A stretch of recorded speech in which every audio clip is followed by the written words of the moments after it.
Welcome to prime time debate. తెలంగాణలో parliament ఎన్నికల వేడి రాజుకుంటుంది. 2 రోజుల క్రితం 9 మంది అభ్యర్థులను ప్రకటించి అందరికంటే ముందున్న బీజేపీ ఈరోజు రేపు ప్రధాని మోడీ తెలంగాణ పర్యటనతో ఎన్నికల రణరంగంలో కూడా దిగిపోయింది. ఇక వారం రోజుల ముందే మహబూబ్ నగర్ అభ్యర్థిని ప్రకటించిన కాంగ్రెస్ ఈ నెల 6న పాలమూరు కేంద్రంగానే ఎన్నికల శంఖారావాన్ని పూరించేందుకు సిద్ధమవుతుంది. ఇక ఈరోజు 4 అభ్యర్థులను ప్రకటించిన బీఆర్ఎస్ ఈ నెల 12న కరీంనగర్లో భారీ బహిరంగ సభతో కథన రంగంలోకి దూకేందుకు రెడీ అవుతుంది. రాష్ట్రంలోని మొత్తం 17 నియోజకవర్గాలకు 14 చోట్ల గెలవాలని అధికార కాంగ్రెస్ టార్గెట్గా పెట్టుకుంది. అసెంబ్లీలో గెలుపు తర్వాత జరిగే ఈ ఎన్నికలు కాంగ్రెస్కు ముఖ్యంగా ముఖ్యమంత్రి రేవంత్ రెడ్డికి తొలి పరీక్షగా నిలుస్తున్నాయి. ఇక కేంద్రంలో అప్రహతి అధికారం చెలాయిస్తున్న బీజేపీకి తెలంగాణలో ఈసారి మెజార్టీ సీట్లు గెలవడం అత్యంత కీలకంగా మారింది. దక్షిణాదిలో ఎక్కువ సీట్లు గెలవాలని భావిస్తున్న కమలదళం కర్ణాటకతో పాటు తెలంగాణపై ప్రధానంగా ఫోకస్ చేసింది. కనీసం 10 స్థానాలు గెలుచుకోవడమే లక్ష్యంగా దూకుడు పెంచుతుంది. ఇక ప్రధాన ప్రతిపక్ష బీఆర్ఎస్కు ఈ ఎన్నికలు జీవన్మరణ సమస్యగా మారాయి. గత అసెంబ్లీ ఎన్నికల్లో అధికారం కోల్పోవడం, మరోవైపు పార్టీ నుంచి వలసలు పెరిగిపోతున్న నేపథ్యంలో పార్టీ బతికి బట్టకట్టాలంటే ఈ ఎన్నికలో గౌరవప్రదమైన సంఖ్యలో సీట్లను దక్కించుకోవడమే బీఆర్ఎస్కు సవాల్గా మారుతుంది. దీంతో అటు బీఆర్ఎస్ కూడా చావో రేవో అన్నట్లు కొట్లాడేందుకు రెడీ అవుతుంది. మొత్తానికి రానున్న పార్లమెంట్ ఎన్నికలు తెలంగాణలోని 3 ప్రధాన పార్టీలను 3 చెరువుల నీళ్లు తాగిస్తున్నాయి. ఇంతకీ రానున్న ఎన్నికల్లో తెలంగాణ ఎవరి వైపు నిలవబోతుంది? ఎన్నికల తర్వాత వచ్చే ఫలితాలను బట్టి ఏ పార్టీ పరిస్థితి ఎలా మారబోతుంది? ఇదే అంశంపై చర్చిద్దాం. మనతో పాటు జాయిన్ అవుతున్నారు ప్రముఖ రాజకీయ విశ్లేషకులు ప్రొఫెసర్ నాగేశ్వర్ గారు. నాగేశ్వర్ గారు, గుడ్ ఈవినింగ్. ఈరోజు ఆల్రెడీ ప్రధానమంత్రి నరేంద్ర మోడీ తెలంగాణకు వచ్చారు. ఆదిలాబాద్లో పర్యటనలో ఆయన ఆదిలాబాద్లో పాల్గొన్నారు. అభివృద్ధి కార్యక్రమాల వైపు మరోవైపు పార్టీ ప్రచారాన్ని కూడా ఆయన ప్రారంభించారు. రేపు సికింద్రాబాద్ మహంకాళి టెంపుల్కి వెళ్ళబోతున్నారు. ఆ తర్వాత సంగారెడ్డిలో కూడా ప్రచారం చేయబోతున్నారు. దాంతో ఎన్నికల వేడి అనేది ప్రధాని స్వయంగా మొదలుపెట్టినట్లే మనం అర్థం చేసుకోవచ్చు. ఈరోజు ప్రధాని ఆదిలాబాద్లో ఏం మాట్లాడారో మనం ఒకసారి చూద్దాం. बीआरएस ने अपनी सरकार में कालेश्वरम प्रोजेक्ट जैसे घोटाले किए. कांग्रेस की सरकार उस पर कार्रवाई करने के बजाय फाइलों को दबाकर बैठ गई. तुम भी भले हम भी भले, तुमने खाया मैं खाऊंगा, यही करते हैं. साथियों, भ्रष्टाचार, परिवारवाद और तुष्टीकरण में आकंठ डूबे इंडी गठबंधन के नेता बौखलाते जा रहे हैं. రైట్ నాగేశ్వర్ గారు, అవినీతి, కుటుంబ పాలన యథావిధిగా అదే మాటలు వచ్చాయి. అయితే ఈ ఎన్నికల్లో ఒక కొత్త వర్డ్ కొత్తగా తెర మీదకి వచ్చింది. గతంలో చౌకీదార్ అనే వర్డ్ ఎలా అయితే మోడీయే తెరపైకి తెచ్చారో, ఇప్పుడు మోడీ కా పరివార్ అంటే భారతదేశమే మోడీ కా పరివార్ అనే ఒక నినాదాన్ని చాలా పెద్ద ఎత్తున ఇక్కడి నుంచే ఈరోజు మాట్లాడారు. అదే వర్డ్ వాడారు మోడీ గారు. దాన్ని బీజేపీ కూడా జనంలోకి చాలా పెద్ద ఎత్తున తీసుకుపోవాలనుకుంటుంది. దాని వెనుక వ్యూహం ఏమై ఉంటుంది? అంటే వాస్తవానికి అసెంబ్లీ ఎన్నికల సమయంలో కూడా మీరు చూడండి, నా కుటుంబ సభ్యులారా అన్నారు. అందువల్ల నేను కొత్తగా పార్లమెంట్ ఎన్నికలు తెచ్చిన నినాదం కాదు, నా కుటుంబ సభ్యులారా అని ప్రతిసారి అనేవాడు. అలా అన్నారు. అయితే ఈ రోజు నాగేశ్వర్ గారు ఒక వర్డ్ అంటే వివరించి చెప్పారు. నా కుటుంబం లేదు అని విమర్శలు చేస్తుంటారు, మీరంతా నా కుటుంబమే, వాళ్ళని అడిగితే మీరే నా కుటుంబం అని చెప్పండి అన్నారు. అటు కేంద్ర మంత్రులు కూడా అంతా వాళ్ళ ప్రొఫైల్స్లో, ట్విట్టర్లలో, ఫేస్బుక్లో మోడీ కా పరివారాన్ని మార్చేసుకున్నారు అందరూ. అంటే దానికి కారణం ఏంటంటే, ఒకటి ప్రతిపక్ష పార్టీలు పరివారవాది పార్టీలు అన్నది బీజేపీ వాదన. అంటే అవి కుటుంబ ఆధారిత పార్టీలు అని. అంటే బీజేపీలో కూడా రాజకీయ కుటుంబాలు ఉన్నాయి. ఇప్పుడు కర్ణాటకలో యడియూరప్ప కొడుకు పార్టీ రాష్ట్ర అధ్యక్షుడు. కర్ణాటక బీజేపీలో ఒక సీనియర్ లెవెల్ లేరా కానీ బట్ ఆయన రాష్ట్ర అధ్యక్షునిగా పెట్టారు, ఎందుకంటే యడియూరప్ప వారసత్వంగా ఇచ్చారు. అందువల్ల ఇవాళ ఇక్కడ మన దగ్గర నాగర్ కర్నూలులో బీఆర్ఎస్ ఎంపీ కొడుకునే కదా బీజేపీ అభ్యర్థిగా పెట్టింది. సో అది పరివారవాదం కాదా? అది ఏ వాదం అవుతుంది? అంటే బీజేపీలో ఇన్నేళ్లుగా పనిచేస్తున్న ఒక్క కార్యకర్త నాగర్ కర్నూలు లేరా? బీఆర్ఎస్ నుంచి వచ్చిన ఎమ్మెల్యే కొడుకే కావాలా? సుష్మా స్వరాజ్ కుమార్తె కూడా ఇచ్చినట్టు. అంటే దేశవ్యాప్తంగా కేంద్ర మంత్రులు బోలెడు మంది ఉన్నారు. మీకు అనురాగ్ ఠాగూర్, పీయూష్ గోయల్, ఇలా లిస్ట్ అయితే చాలా పెద్ద లిస్టు. రాజ్నాథ్ సింగ్ కొడుకు ఉన్నాడు ఎమ్మెల్యేగా. మీకు వసుంధరా సింధియా కూతురు ఉన్నారు. ఇలా చాలామంది ఉన్నారు. గోపీనాథ్ ముండే పిల్లలు. సో కానీ బీజేపీ నిర్వచించే పరివారవాదం ఏంటంటే పార్టీ నాయకత్వమే కుటుంబ వారసత్వంగా రావడం. ఆ విషయంలో బీజేపీతో పోలిస్తే మిగతా పార్టీలకు ఆ డిఫరెన్స్ ఉన్నది. కానీ చాలా కుటుంబ పార్టీలతో బీజేపీకి మైత్రి ఉంది. ఇప్పుడు పక్కనున్న ఆంధ్రప్రదేశ్లో టీడీపీని అలాగే విమర్శించారు, బాప్ और బేటా అని. ఇప్పుడు ఆ టీడీపీతో పొత్తుకు చర్చలు ఇంకా జరుగుతున్నాయి. మీకు ఎందుకు జనతాదళ్ సెక్యులర్ కర్ణాటకలో అసెంబ్లీ ఎన్నికల ముందు బేటా బాప్ और బేటా అన్నారు, అక్కడ వాళ్ళతో ఉన్నారు. ఇప్పుడు అజిత్ పవార్, సో శిరోమణి అకాలీదళ్, వీళ్ళంతా మీకు జననాయక జనతా పార్టీ దేవిలాల్ మునిమన్మడు, ఇవాళ రాష్ట్రీయ లోక్దళ్ ఈ మధ్య కొత్తగా ఎన్డీఏలో చేరాడు. ఆయన చరణ్ సింగ్ కొడుకు అజిత్ సింగ్ కొడుకే కదా, చరణ్ సింగ్ మనమడే కదా. చౌదరి చరణ్ సింగ్ భారతరత్న ఇచ్చి కూడా మనమని ఇలా తీసుకున్నారు కదా. అజిత్ సింగ్ కొడుకు జయంత్ సింగ్. సో దేశమంతటా ఇలా కుటుంబ పార్టీలతో అప్నాదల్, చిన్న చిన్న పార్టీల నుంచి పెద్ద పార్టీల వరకు కుటుంబ పార్టీలు బీజేపీ మిత్రులు. అయినా కూడా వారు బీజేపీ చెప్పదలుచుకున్నది ఏంటంటే పరివార్వాది అంటే కుటుంబ పార్టీ. ఎందుకంటే నరేంద్ర మోడీకి ఏ కుటుంబ నేపథ్యం లేకుండా ప్రైమ్ మినిస్టర్ అయ్యాడు కదా. సో అటల్ బిహారీ వాజ్పేయికి ఏ కుటుంబ నేపథ్యం లేకుండా ప్రైమ్ మినిస్టర్ అయ్యాడు కదా. కాంగ్రెస్ పార్టీ పైన ప్రతిపక్ష ప్రాంతీయ పార్టీల పైన అటాక్ పెడుతున్నాడు. ఆ అటాక్ పెట్టడం అనేది దీని ఉద్దేశం. అంటే నాయకుల పరివార్, గాంధీ సోనియా నెహ్రూ గాంధీ పరివార్, కేసీఆర్ పరివార్, అలా అది కాదా వర్సెస్ మోడీ పరివార్ అనేది ఒక రాజకీయ వ్యూహం. రెండో రాజకీయ వ్యూహం ఏంటంటే మోడీ ఈజ్ ఇండియా. మీకు భారతదేశం గతంలో ఇందిరాగాంధీ టైంలో ఇండియా ఇది అన్నప్పుడు మోడీ భారతదేశం ఒకటే. మోడీని విమర్శిస్తే భారతదేశాన్ని విమర్శించినట్లే. అందుకే మీరు ఎన్నికల్లో కూడా ఏ మోడీకా గ్యారంటీ అంటున్నారు, మీరు బీజేపీకా గ్యారంటీ అంటలేరు, పార్టీ పోయింది. సో అందువల్ల ఇదొక వ్యక్తి చుట్టూ నిర్మాణమైన పార్టీగా మారింది. కారణం ఏంటి అంటే మోడీ ఇస్ ది బ్రాండ్. మీకు అవునన్నా కాదన్నా ఎన్నికల్లో ఓట్లు తెస్తున్నాడు మోడీ కదా. ఇప్పుడు Lokniti CSDS post poll survey ప్రకారం 2019లో బీజేపీకి ఓటు వేసిన ప్రతి ముగ్గురులో ఒక్కరు మోడీని చూసి ఓటేశారు. సో అది reality. Modi is bringing vote, ఇది ఓట్ మిషన్. అందువల్ల మోడీని ప్రొజెక్ట్ చేస్తున్నారు. అది సింబియాటిక్ రిలేషన్. మోడీని ప్రొజెక్ట్ చేయడం వల్ల ఓట్లు వస్తున్నాయి కనుక మోడీని ప్రొజెక్ట్ చేస్తున్నారు. అందువల్ల ఒకప్పుడు వికాస్ పురుష్ లోహ పురుష్ అని వాజ్పేయి అద్వానీలను అంటే అప్పుడు ఆర్ఎస్ఎస్ చాలా సీరియస్గా అడ్వైజ్ ఇచ్చింది, మీరు సిద్ధాంతం చెప్పుకోండి ఇదేంటి అని. కానీ ఇప్పుడు ఆర్ఎస్ఎస్ కూడా చెప్పే పొజిషన్లో లేదు. భారత పార్లమెంట్లోనే మోడీ అన్నారు ఇక. సో అందువల్ల మోడీ చుట్టూ పార్టీకి ఓట్లు వస్తున్నాయి. బీజేపీకి విస్తృతంగా ఓటింగ్ తెచ్చేది బీజేపీ ఐడియాలజికల్ కోర్ దాటి మోడీ తెస్తున్నాడు. మరీ ముఖ్యంగా మనలాంటి తెలంగాణ స్టేట్స్ అంటే సౌత్ ఇండియన్ స్టేట్స్, మీకు సౌత్ అండ్ ఈస్టర్న్ ఇండియాలో బీజేపీ కోర్ ఐడియాలజీకి ఇన్ఫ్లుయెన్స్ లేదు, except some pockets of Karnataka. మీకు నార్త్ ఇండియాలో కాదు. అందువల్ల ఈ ప్రాంతంలో మరింతగా మోడీ అవసరం ఉంటుంది. ఎందుకంటే హిందుత్వ ఇంపాక్ట్ ఆ స్థాయిలో ఉండదు కనుక. అందువల్ల మోడీ కా పరివార్ అని చెప్పడంలో అదొక సింబాలిజం. అంటే మోడీ జీవితాన్ని దేశం కొరకు అంకితం చేశారు. ఆయన ఒక మెరిటోరియస్ లీడరు. సో ఆయన మెరిట్ ద్వారా వచ్చాడు. వీళ్ళ ద్వారా మేనేజ్మెంట్ కోటా, ఇప్పుడు Revanth Reddy KTR management quota, payment కోటాలని కొత్తగా వచ్చాయి పదాలు వచ్చాయి కదా. ఇది మెరిట్ కోటా. మోడీ ఇది ప్యూర్ మెరిట్ కోటా. అది వర్కౌట్ అవుతుందా అంటే దేశం వైడ్ కానీ తెలంగాణలో కానీ ప్రత్యేకించి? ఎందుకంటే తెలంగాణలో బీఆర్ఎస్ ఆల్మోస్ట్ కొంత కాంగ్రెస్ బీజేపీల మధ్య కింద పడిపోయినట్టే కనిపిస్తుంది. ఇక్కడ అవసరం అది ఆ నినాదం వర్కౌట్ అవుతుందా ఇక్కడ? అసలు భారతదేశంలోనే ఆ నినాదం వర్కౌట్ అయితే క్వశ్చన్. వర్కౌట్ అయితే ఇన్ని కుటుంబ పార్టీలు ఎందుకుంటాయి? అవును. ఇలా మీరు ఆంధ్రప్రదేశ్ చంద్రబాబు నాయుడు జగన్మోహన్ రెడ్డి కుటుంబాలే కదా. బీహార్ లాలూ యాదవ్ కుటుంబమే కదా. మీకు హర్యానా చౌతాలాల కుటుంబమే కదా. హిమాచల్ ప్రదేశ్ వీరభద్ర సింగ్ కుటుంబమే కదా. ఇప్పుడు నిన్నకామన్నా మంత్రి విక్రమాదిత్య, తమిళనాడు స్టాలిన్, జమ్మూ కాశ్మీర్ అంటే ఆల్ఫాబెటికల్ ఆర్డర్. జమ్మూ కాశ్మీర్ మీకు అబ్దుల్లాల కుటుంబము, ముఫ్తీల మహబూబా ముఫ్తీ మా సైద్ కూతురే కదా. కర్ణాటక దేవగౌడ కుటుంబమే కదా.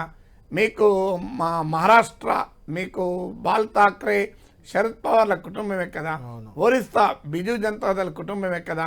పంజాబ్ అకాలీదళ్ ప్రకాష్ సింగ్ బాదల్ కుటుంబమే కదా. తమిళనాడు కరుణానిధి కుటుంబమే కదా. మీరు ఇన్ని కుటుంబాలు ఉన్నాయి కదా దేశం. ఉత్తరప్రదేశ్ ములాయం సింగ్ యాదవ్ కుటుంబమే కదా. ఎక్కలేవు కుటుంబాలు దేశం అంతటా. మీకు ఇప్పుడు A to U చెప్పాను. మీరు దేశం అంతా ఆంధ్రప్రదేశ్ నుంచి ఉత్తరప్రదేశ్ వరకు అవును. కాశ్మీర్ నుంచి కన్యాకుమారి వరకు కుటుంబాలు నడిపిస్తున్నాయి. ఉన్నాయి. సో అందువల్ల భారత రాజకీయాలే కుటుంబ రాజకీయాలు. రైట్. సో అందువల్ల అది ఎంత క్లిక్ అవుతుంది అనేది క్వశ్చనబుల్.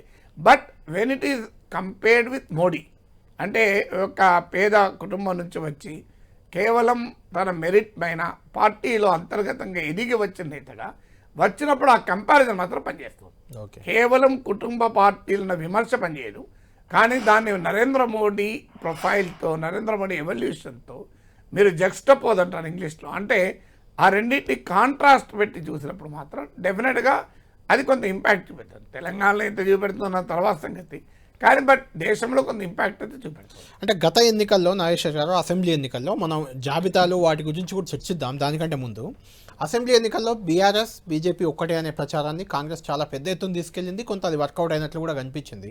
అయితే ఈరోజు మోడీ ప్రచారం ప్రారంభించే ముందు అభివృద్ధి కార్యక్రమాలది కూడా జరిగింది. అభివృద్ధి కార్యక్రమాలు కొన్ని ప్రారంభించారు. అక్కడ సీఎం రేవంత్ రెడ్డి, మోడీ ఇద్దరు కలిసి ఒకే వేదిక పంచుకున్నారు. అంటే గత సీఎం మాజీ ముఖ్యమంత్రి కేసీఆర్ మోడీ టూర్లన్నిటికీ దాదాపు 2-3 ఏళ్ళుగా డుమ్మా కొడుతూ వచ్చారు. ఈరోజు తెలంగాణ ముఖ్యమంత్రి, దేశ ప్రధానమంత్రి ఒకే వేదికపై చాలా రోజుల తర్వాత కనిపించారు. ఆ సందర్భంగా రేవంత్ రెడ్డి కొంత మోడీని ఆకాశానికి ఎత్తినట్లే కనిపించింది. మా పెద్దన్న అన్నారు, తెలంగాణ అభివృద్ధికి సహకరిస్తున్నారు అన్నారు, ఇలానే సహకారం కావాలని కోరారు.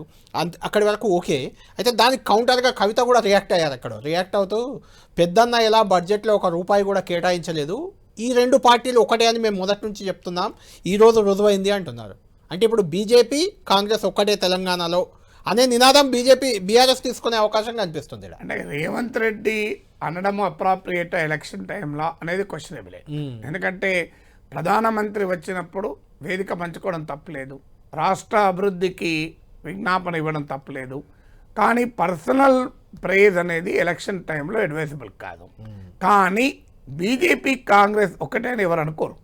ఇప్పుడు ఇదే కేసీఆర్ ఆ ప్లేస్లో ఉండి అని ఉంటే స్పెక్యులేషన్ స్కోప్ ఎక్కువ ఉండేవి. ఎందుకంటే దేశంలో బీజేపీ కాంగ్రెస్ కలిసే అవకాశం లేదు కదా కళ్యాణ్. సో అది రేవంత్ రెడ్డి కాంగ్రెస్ కాకుండా ఇక్కడ ట్విస్ట్ ఏంటంటే రేవంత్ రెడ్డి బీజేపీ ఒకటనే ఒక ప్రచారం. రేవంత్ అని ఆ రకంగా కూడా కొంత గత ఎన్నికల్లో అది అసెంబ్లీ ఎన్నికల సమయంలోనే రేవంత్ ఆర్ఎస్ఎస్ నేపథ్యం అంటూ మొదలు పెట్టారు. అవును. కానీ అది వర్కౌట్ కాదు. ఎందుకు వర్కౌట్ కాదంటే ప్రజలు రేవంత్ చూడరు, ప్రజలు కాంగ్రెస్ చూస్తారు కదా. రేవంత్ రెడ్డి కాంగ్రెస్ హైజాక్ చేయగలడా? రేవంత్ రెడ్డి తీసుకెళ్లి కాంగ్రెస్ బీజేపీతో కలపగలడా? అది ప్రాక్టికల్గా జరగదు. దేశంలో ప్రధాన ప్రత్యర్థులు బీజేపీ కాంగ్రెస్ ఉండగా ఆ రెండు పార్టీలు తెలంగాణలో ఎలా కలుస్తాయి? స్కోప్ ఎక్కడుంది? భారతదేశంలో ఎక్కడైనా ఉదాహరణ ఉందా? బీజేపీ అంటే మీకు ఎక్కడైనా జిల్లాల స్థాయిలో ఎక్కడంటే ఉండొచ్చు. మీకు రాజస్థాన్లో ఒక జిల్లాలో భారతీయ ట్రైబల్ పార్టీకి వ్యతిరేకంగా బీజేపీ కాంగ్రెస్ కలిశాయి. మన దగ్గర కూడా మీకు మణికొండలో అనుకుంటాను, మణికొండ మున్సిపాలిటీ, అట్లా ఏదైనా ఒక బీఆర్ఎస్ బీజేపీ కలిసినాయి. అట్లా ఒక 2 ఉదాహరణలు ఉండొచ్చు నేను అనేది. కానీ దేశంలో ఏ రాష్ట్రంలో కూడా బీజేపీ కాంగ్రెస్ కలవలేదు కదా. సో అది సాధ్యమయ్యే పని కాదు. రెండు ప్రధానంగా దేశంలో పోటీ పడే పార్టీలు ఎలా కలుస్తాయి? అందువల్ల ప్రాక్టికల్గా రేవంత్ రెడ్డి ఈ ఎలక్షన్ టైంలో పర్సనల్గా మోడీని ఆకాశానికి ఎత్తే విధంగా మాట్లాడితే అది పొలిటికల్గా ప్రాపర్ కాదు. అది ఎంతో కొంత రాంగ్. మీ నార్మల్ టైం వేరు, ఎలక్షన్ టైం వేరు. ఎందుకంటే ఎలక్షన్ టైంలో ఏదైనా అనుమానం వస్తుంది కదా. ఇప్పుడు పెళ్ళి సెటిల్ అయిన తర్వాత పొరపాటున క్లాస్మేట్ మగ ఆయనతో వెళ్ళి సినిమాకి వెళ్ళారనుకోండి, అంతకుముందు వెళ్తే ఏం కాదు, ఎంగేజ్మెంట్ అయినాక వెళ్ళారనుకోండి, పొరపాటున సెటిల్ అయిన గ్రూమ్ చూశారనుకోండి వరుడు, వాడు డౌట్ వచ్చేస్తుంది. ఇప్పుడు పెళ్లి ఎంగేజ్మెంట్ అంతకుముందు ఎప్పుడు పోయినా ఎవరో అభ్యంతరం చెప్పారు. అందువల్ల ఎలక్షన్ టైంలో పర్సనల్ ప్రైజ్ అవసరం లేదు. అదే సమయంలో భారతదేశ ప్రధానమంత్రి వచ్చినప్పుడు తెలంగాణ ముఖ్యమంత్రి ఉండడం మంచి సాంప్రదాయం. అందువల్ల కేసీఆర్ అలా దూరం ఉన్న జనం నమ్మలే. ఎందుకు నమ్మలేదంటే కేసీఆర్లో కన్సిస్టెన్సీ లేదు. మీకు 2014 కాదు, అంతకు ముందు నుంచి కూడా కేసీఆర్లో కన్సిస్టెన్సీ లేదు. 2009లో మహాకూటమి తరఫున పోటీ చేసి రిజల్ట్ కూడా రాకముందే బీజేపీ లూధియానాలో ఇక్కడ మీటింగ్ వెళ్ళాడు. సో అందువల్ల అంటే అప్పుడంటే తెలంగాణ కోసం అని చెప్పాడు. తెలంగాణ కోసం కుష్ఠరోగినైనా కౌలించుకుంటా, అంగొంగలి పురుగునైనా ముద్దు పెట్టుకుంటా అన్నాడు. అయిపోయింది. 2014 తర్వాత ఎన్ని ట్విస్టులు తిరిగాడు కేసీఆర్. మీకు డిమానిటైజేషన్ పైన స్టాండ్ ఎలా ఉండే, మోడీని మిషన్ భగీరథ వచ్చినప్పుడు మోడీ కదా వచ్చి అవును ప్రారంభించింది. అప్పుడు చాలా పొగిడాడు. అందువల్ల ఈవెన్ కరోనా టైంలో ఎవరో ఒక ప్రతిపక్ష ముఖ్యమంత్రి ప్రైమ్ మినిస్టర్ విమర్శిత మోడీని ప్రైమ్ మినిస్టర్ని ఇలా అంటారా అవును అని మళ్ళీ పోయి ఇక మోడీని మళ్ళీ నోటికెచ్చినట్టు మాట్లాడాడు. సో ఈ కన్సిస్టెన్సీ లేకపోవడం వల్ల కేసీఆర్ నమ్మలేదు. ఓకే సో కాంగ్రెస్ కు కన్సిస్టెన్సీ ఉంది కదా బీజేపీని వ్యతిరేకించడం. సో రేవంత్ రెడ్డి ఉందా లేదా తర్వాత సంగతి. అయితే కాంగ్రెస్ చేస్తున్న ఒక పొరపాటు, రేవంత్ రెడ్డి కూడా చేస్తున్న ఒక పొరపాటు ఏంటంటే ఇంకా వీళ్ళు అసెంబ్లీ ఎన్నికల హ్యాంగ్ ఓవర్ నుంచి బయటపడలే. ఇప్పటికీ కూడా బీఆర్ఎస్ ను కేసీఆర్ చుట్టే తిరుగుతున్నారు. బీజేపీని అసలు బీజేపీ గురించి మాట్లాడుకోవట్లేదు. సో ఈ మధ్య ఎప్పుడు ఇక నుంచి మోడీపైనే యుద్ధం అన్నాడు, కానీ ఎక్కడ యుద్ధం ఎక్కడ లేదు. మోడీపై యుద్ధం రేవంత్ రెడ్డి చేయడం లేదు, కేసీఆర్ చేయడం లేదు. ఏదో కేసీఆర్ కూడా ఏదో కరీంనగర్ రివ్యూలో మత పిచ్చి అనేది ఒక మాట అన్నాడు, ఎందుకంటే అక్కడ బండి సంజయ్ పోటీ చేస్తున్నాడు. కానీ మీకు బీఆర్ఎస్ కాంగ్రెస్ రెండు వ్యూహాత్మకంగా చేస్తున్న తప్పులు ఏంటి అంటే తమ ప్రధాన ప్రత్యర్థిగా ఉండే బీజేపీని వదిలేశారు. అంటే బీజేపీని ప్రధాన ప్రత్యర్థి అని అనుకోవట్లేదా రెండు పార్టీలు? మరి అనుకోకపోతే తప్పే వాళ్ళది. మీకు అనుకోకపోతే ఇప్పుడు కాంగ్రెస్ కు సగం నియోజకవర్గాల్లో బీజేపీ ఉంటుంది పోటీ, సగం నియోజకవర్గాల్లో కాంగ్రెస్ ఉంటుంది, సారీ బీఆర్ఎస్ ఉంటుంది. మీరు ఇప్పుడు కాంగ్రెస్ పార్టీకి భువనగిరిలో బీజేపీ ఉంటుంది ప్రధాన ప్రత్యర్థి, నల్గొండలో బీఆర్ఎస్ ఉంటుంది. మీరు చూడండి, కరీంనగర్ నిజామాబాద్ లో బీజేపీ ఉంటుంది, సికింద్రాబాద్ లో బీజేపీ ఉంటుంది. కాంగ్రెస్ కి ఇక్కడ బీఆర్ఎస్ కాదు కదా ప్రత్యర్థులు. సో మీకు క్లియర్ గా కనబడుతుంటే నాకు ప్రత్యర్థికి బీజేపీ కాదనుకుంటే తెలంగాణ దేశంలో కూడా బీజేపీ కదా. ఈ ఎన్నికలు దేని కొరకు జరుగుతున్నాయి? మోడీని మళ్ళీ ప్రైమ్ మినిస్టర్ చేయాలా వద్దా? అందుకొరకే కదా కేసీఆర్ ఏమో చేయాలనో రేవంత్ రెడ్డి ఏమో చేయాలని జరుగుతలేదు కదా ఎన్నికలు. అందువల్ల రేవంత్ రెడ్డి నాయకత్వంలో కాంగ్రెస్ పార్టీ కూడా ఒక సెల్ఫ్ గోల్ వేసుకుంటున్నాయి. మరి కారణం తెలియదు కానీ వారిది స్ట్రాటజిక్ బ్లండర్ అవుతుంది. మీరు చూడండి, ఇదే జరిగితే బీజేపీకి గణనీయంగా ఓటింగ్ పెరగడానికి కాంగ్రెస్ బీఆర్ఎస్ కలిసి కరసేవ చేసినట్లు అవుతాయి. అందువల్ల వీళ్ళు తక్కువ అంచనా వేస్తున్నారు బీజేపీ ప్రభావాన్ని. సో బీజేపీ ఈ ఎన్నికల్లో గణనీయంగా ఓటింగ్ పెంచుకుంటుంది. మీకు 2018లో 7% వచ్చింది బీజేపీ, 2019లో 20% వచ్చింది, ఇప్పుడు 2023లో 14% వచ్చింది. 2025 వరకు వెళ్ళే అవకాశం అయితే ఉంది, వెళ్తుంది. వెళ్ళి వీళ్ళ అంటే మరి ఏ రీజన్ రీత్యా ఏ వ్యూహం రీత్యా బీజేపీ పైన కాంగ్రెస్ ప్రశ్నించడం లేదు ఒక నమ్మకం ఉండొచ్చు. ఎందుకంటే బీజేపీ బీఆర్ఎస్ ఇద్దరూ బలంగా ఉండి చీల్చుకుంటే మాకు ఆటోమేటిక్గా గెలుస్తామన్న అంచనా కూడా కాంగ్రెస్కి ఉండొచ్చు. బట్ అది ఒక్కోసారి థర్డ్ పార్టీ కనుక బాగా వీక్ అయితే కాంగ్రెస్కు ప్రమాదం కూడా వచ్చే అవకాశం ఉంటుంది. సో అందువల్ల ఇది కాంగ్రెస్ పార్టీ గుర్తించకపోవడం జరుగుతున్న పొరపాటు. అది మేము పదే పదే అంటున్నారు మాకు బీజేపీ ప్రధానమని, కానీ ఎక్కడ ఇంకా పంచాయతీల్లో బీఆర్ఎస్ కే భయపడుతున్నట్టున్నారు. ఇంకా కూడా భయపడు కన్నా అబ్సెషన్ నుంచి బయటపడతలేరు. యాంటీ కేసీఆర్ ఇంకా అనేదే తెలంగాణలో పార్లమెంట్ ఎన్నికలు డిసైడ్ చేస్తా అనే భావనలో వాళ్ళు ఉన్నారు. ఇవాళ మీరు మోడీ కూడా చూడండి, కాళేశ్వరం ఇదే విమర్శ అసెంబ్లీ ఎన్నికలప్పుడు చేశారు కదా. కాళేశ్వరం పైన ఇంతవరకు ఏ కేసు పెట్టింది కేంద్ర ప్రభుత్వం చెప్పండి? అదో పెద్ద గుటాలా అన్నాడు. కాంగ్రెస్ పార్టీ బీఆర్ఎస్ రెండు అదే గుటాలో భాగం అన్నాడు. ఇంతవరకు కాళేశ్వరం ప్రాజెక్టు పైన కేసీఆర్ పైన మోడీ ప్రభుత్వం పెట్టిన సింగిల్ కేసు చెప్పండి నాకు. Not a single case. Kavitha మీద కూడా పెట్టింది తెలంగాణకు సంబంధించి నడుస్తూనే ఉంది. Delhi liquor scam. ఇంతవరకు మీకు నరేంద్ర మోడీ ప్రభుత్వం కేసీఆర్ పైన పెట్టిన ఒక్క కేసు లేదు. మీకు దేశంలో ప్రతిపక్ష నేతలు రాహుల్ గాంధీ, మీకు అరవింద్ కేజ్రీవాల్, మమతా బెనర్జీ, ఈవెన్ అంతకుముందు దేవగౌడ, మాయావతి, స్టాలిన్, పినరయ్ విజయన్ అందరి మీద, చంద్రబాబు నాయుడు మీద ఈడీ కేసు ఉంది. మీరు ప్రతి ప్రతిపక్ష నేత పైన ఉంది. మీరు లెక్కలు చేయండి, హేమంత్ సోరెన్, మీరు ఎవ్రీ అపోజిషన్ లీడర్ లేని ఏకైక నాయకుడు కేసీఆర్. మరి నువ్వు ఎలా మాట్లాడితే ఎవరు నమ్ముతారండి?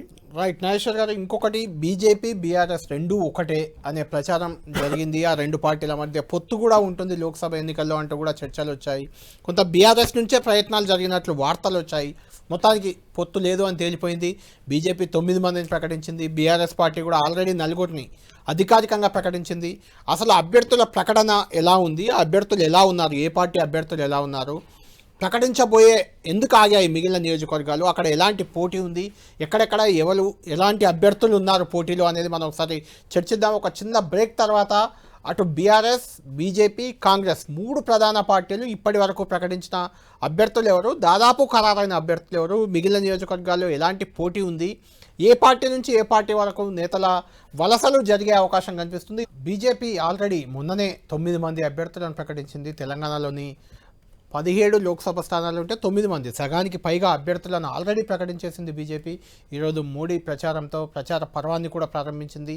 అసలు బీజేపీ అభ్యర్థులను ఖరారు చేయడం వెనుక ఎలాంటి ఫ్యాక్టర్స్ పనిచేశాయి? ఎందుకంటే ఎన్నికల్లో రకరకాల ఎజెండాలు, ఏ పార్టీల మేనిఫెస్టోలు ఉంటాయి, ఎజెండాలు ఉంటాయి, రకరకాల అంశాలు ఎన్నికల్లో ప్రభావితం చూపించినా చివరికి అభ్యర్థి కూడా చాలా ఇంపార్టెంట్ అవుతుంది చాలా చోట్ల. కాబట్టి అభ్యర్థుల ఖరారు వెనుక బీజేపీ స్ట్రాటజీ ఏంటి, ఏ రకంగా తీసుకుంది, ఎవరెవరిని ఇప్పటికే ఖరారు చేసింది, ఇంకా ఎవరెవరు దాదాపు ఖరారు అవుతున్నారు, ఎక్కడ పోటాపోటీ వాతావరణం ఇంకా ఉంది బీజేపీలో, మొత్తం నియోజకవర్గాల వారీగా మనం ఒకసారి చూద్దాం. రైట్, కరీంనగర్ ఆల్రెడీ సిట్టింగ్ ఎంపీగా ఉన్నారు బండి సంజయ్. ఆయనకు ఆప్షన్ కూడా అక్కడ వేరే ఆప్షన్ కూడా లేదు, బండి సంజయ్ని ప్రకటించారు బీజేపీ ఆల్రెడీ. నిజామాబాద్ నుంచి కూడా సిట్టింగ్ ఎంపీగా ధర్మపురి అరవింద్ ఉన్నారు. ఆయన తప్ప వేరే మరో ఆప్షన్ అక్కడ లేదు, ఆయన బలమైన అభ్యర్థి అక్కడ, కాబట్టి ఆయన్నే ఖరారు చేశారు మరోసారి. జహీరాబాద్ నుంచి BB Patil, BRS party sitting MP. ఆయన పార్టీలో చేరిన ఒక్క రోజులోనే ఆయన ఎంపీగా ఖరారయ్యారు. అంటే బీఆర్ఎస్ నుంచి మళ్ళీ అవకాశం ఆయనకు దక్కేదే, కానీ బీఆర్ఎస్ కంటే బీజేపీ బెటర్ అనుకుని ఆయన పార్టీ మారారు, టికెట్ తెచ్చుకున్నారు బీజేపీ నుంచి. సికింద్రాబాద్ నుంచి కూడా కేంద్ర మంత్రి, రాష్ట్ర అధ్యక్షుడు కిషన్ రెడ్డి, ఆయన్నే ఆప్షన్, వేరే ఆప్షన్ లేదు అక్కడ, కాబట్టి కిషన్ రెడ్డి కూడా అభ్యర్థి ఖరారు అయిపోయారు. సికింద్రాబాద్లో బీజేపీ మొన్ననే ప్రకటించేసింది. మల్కాజ్గిరి మాత్రం ఇంట్రెస్టింగ్ నియోజకవర్గం అది. అక్కడ నుంచి తీవ్ర పోటీ ఉన్నప్పటికీ ఈటెల రాజేందర్, బీజేపీలో కీలక నేత, కేసీఆర్ను సవాల్ చేసి బీఆర్ఎస్ నుంచి బయటకు వచ్చిన నేత, ఆయన కోరినట్లే ఆయనకు మల్కాజ్గిరి టికెట్ ఇచ్చారు.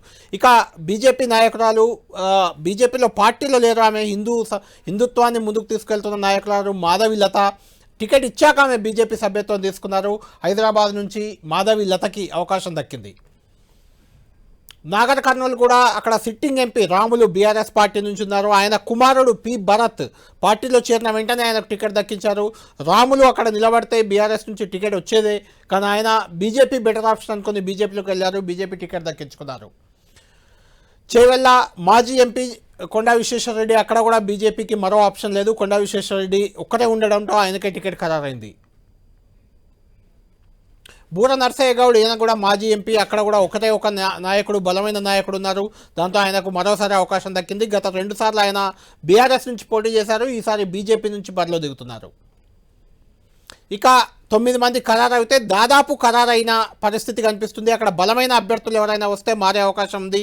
అలాంటి నియోజకవర్గం పెద్దపల్లి నుంచి ఎంఆర్పీఎస్ అధ్యక్షుడిగా ఉన్నారు, రాష్ట్ర అధ్యక్షుడిగా వ్యవస్థాపక అధ్యక్షుడు మందకృష్ణ మాదిగని బరిలోకి దింపే ఆలోచనలో బీజేపీ ఉంది. అక్కడ ఇంకెవరైనా బలమైన అభ్యర్థి వస్తే అప్పుడు ఆలోచించవచ్చు.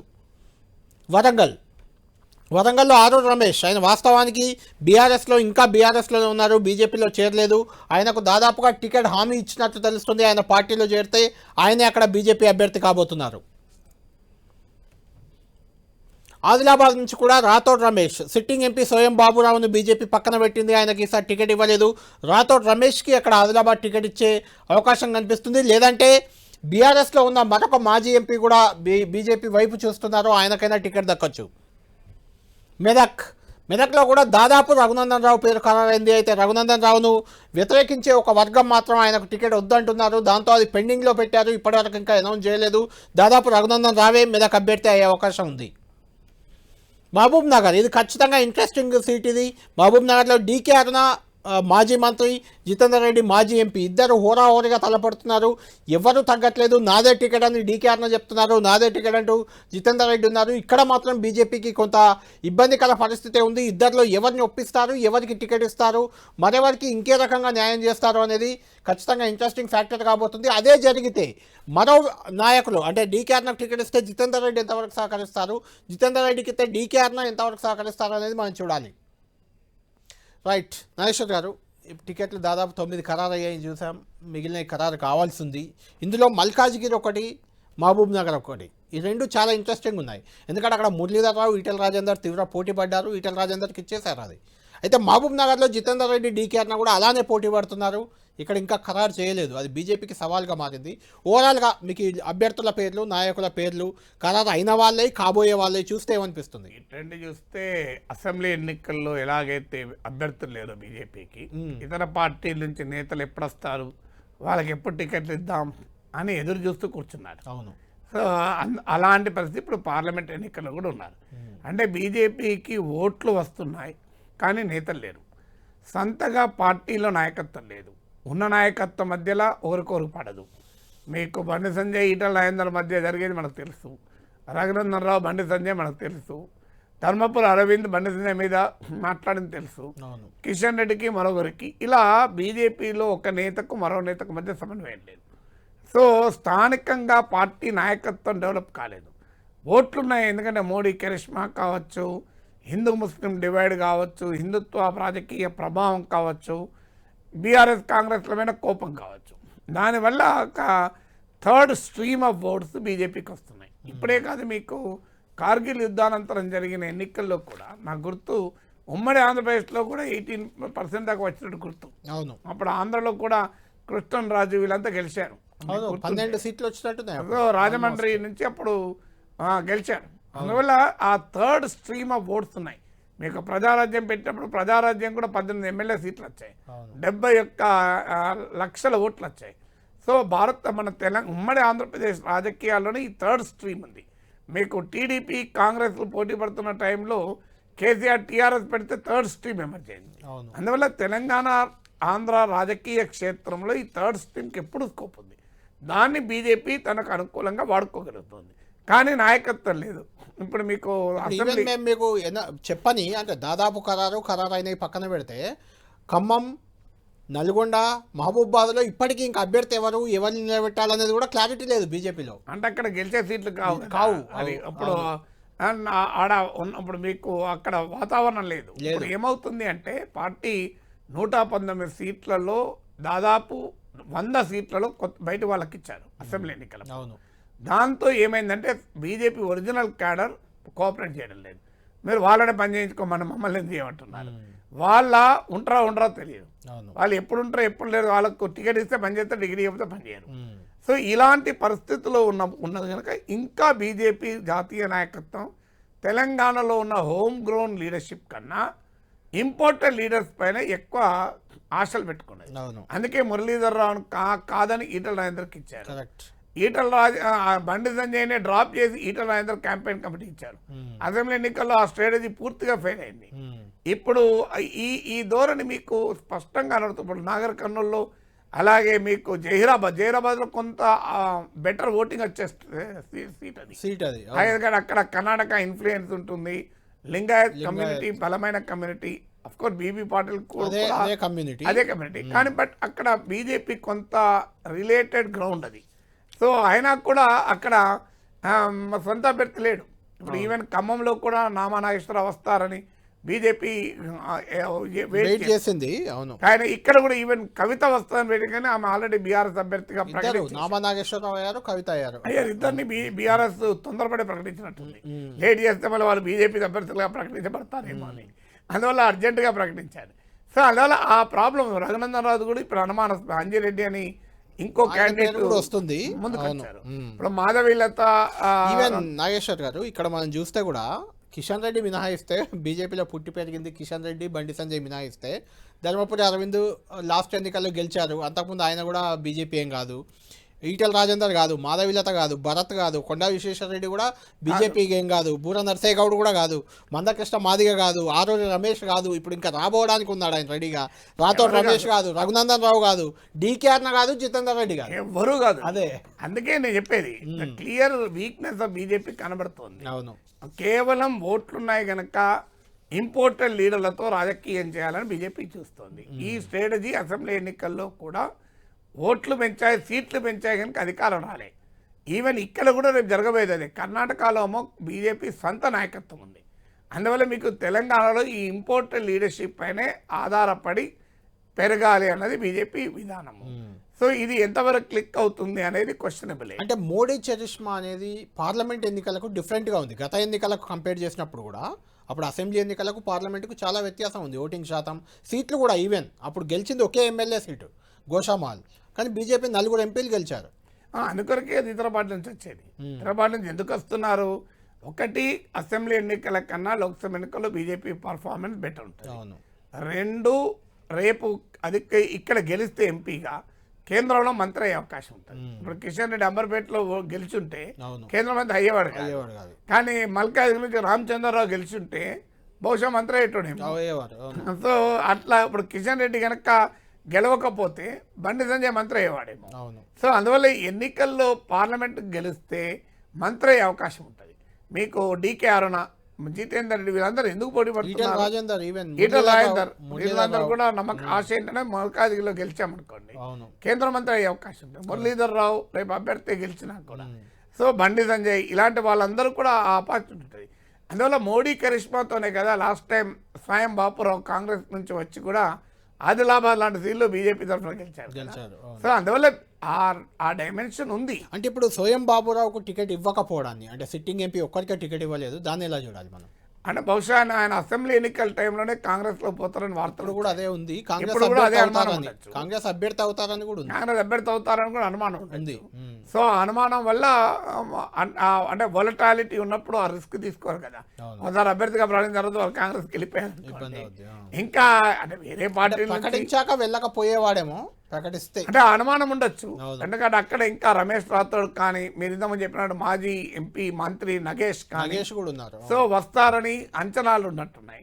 అందువల్ల వారు ఎందుకంటే ఇప్పుడు బంగారు శృతి కూడా వెళ్ళి ఇలా సీఎం సో అందువల్ల బీజేపీలో కూడా ఎంతమంది మిగులుతారన్నది తెలియదు.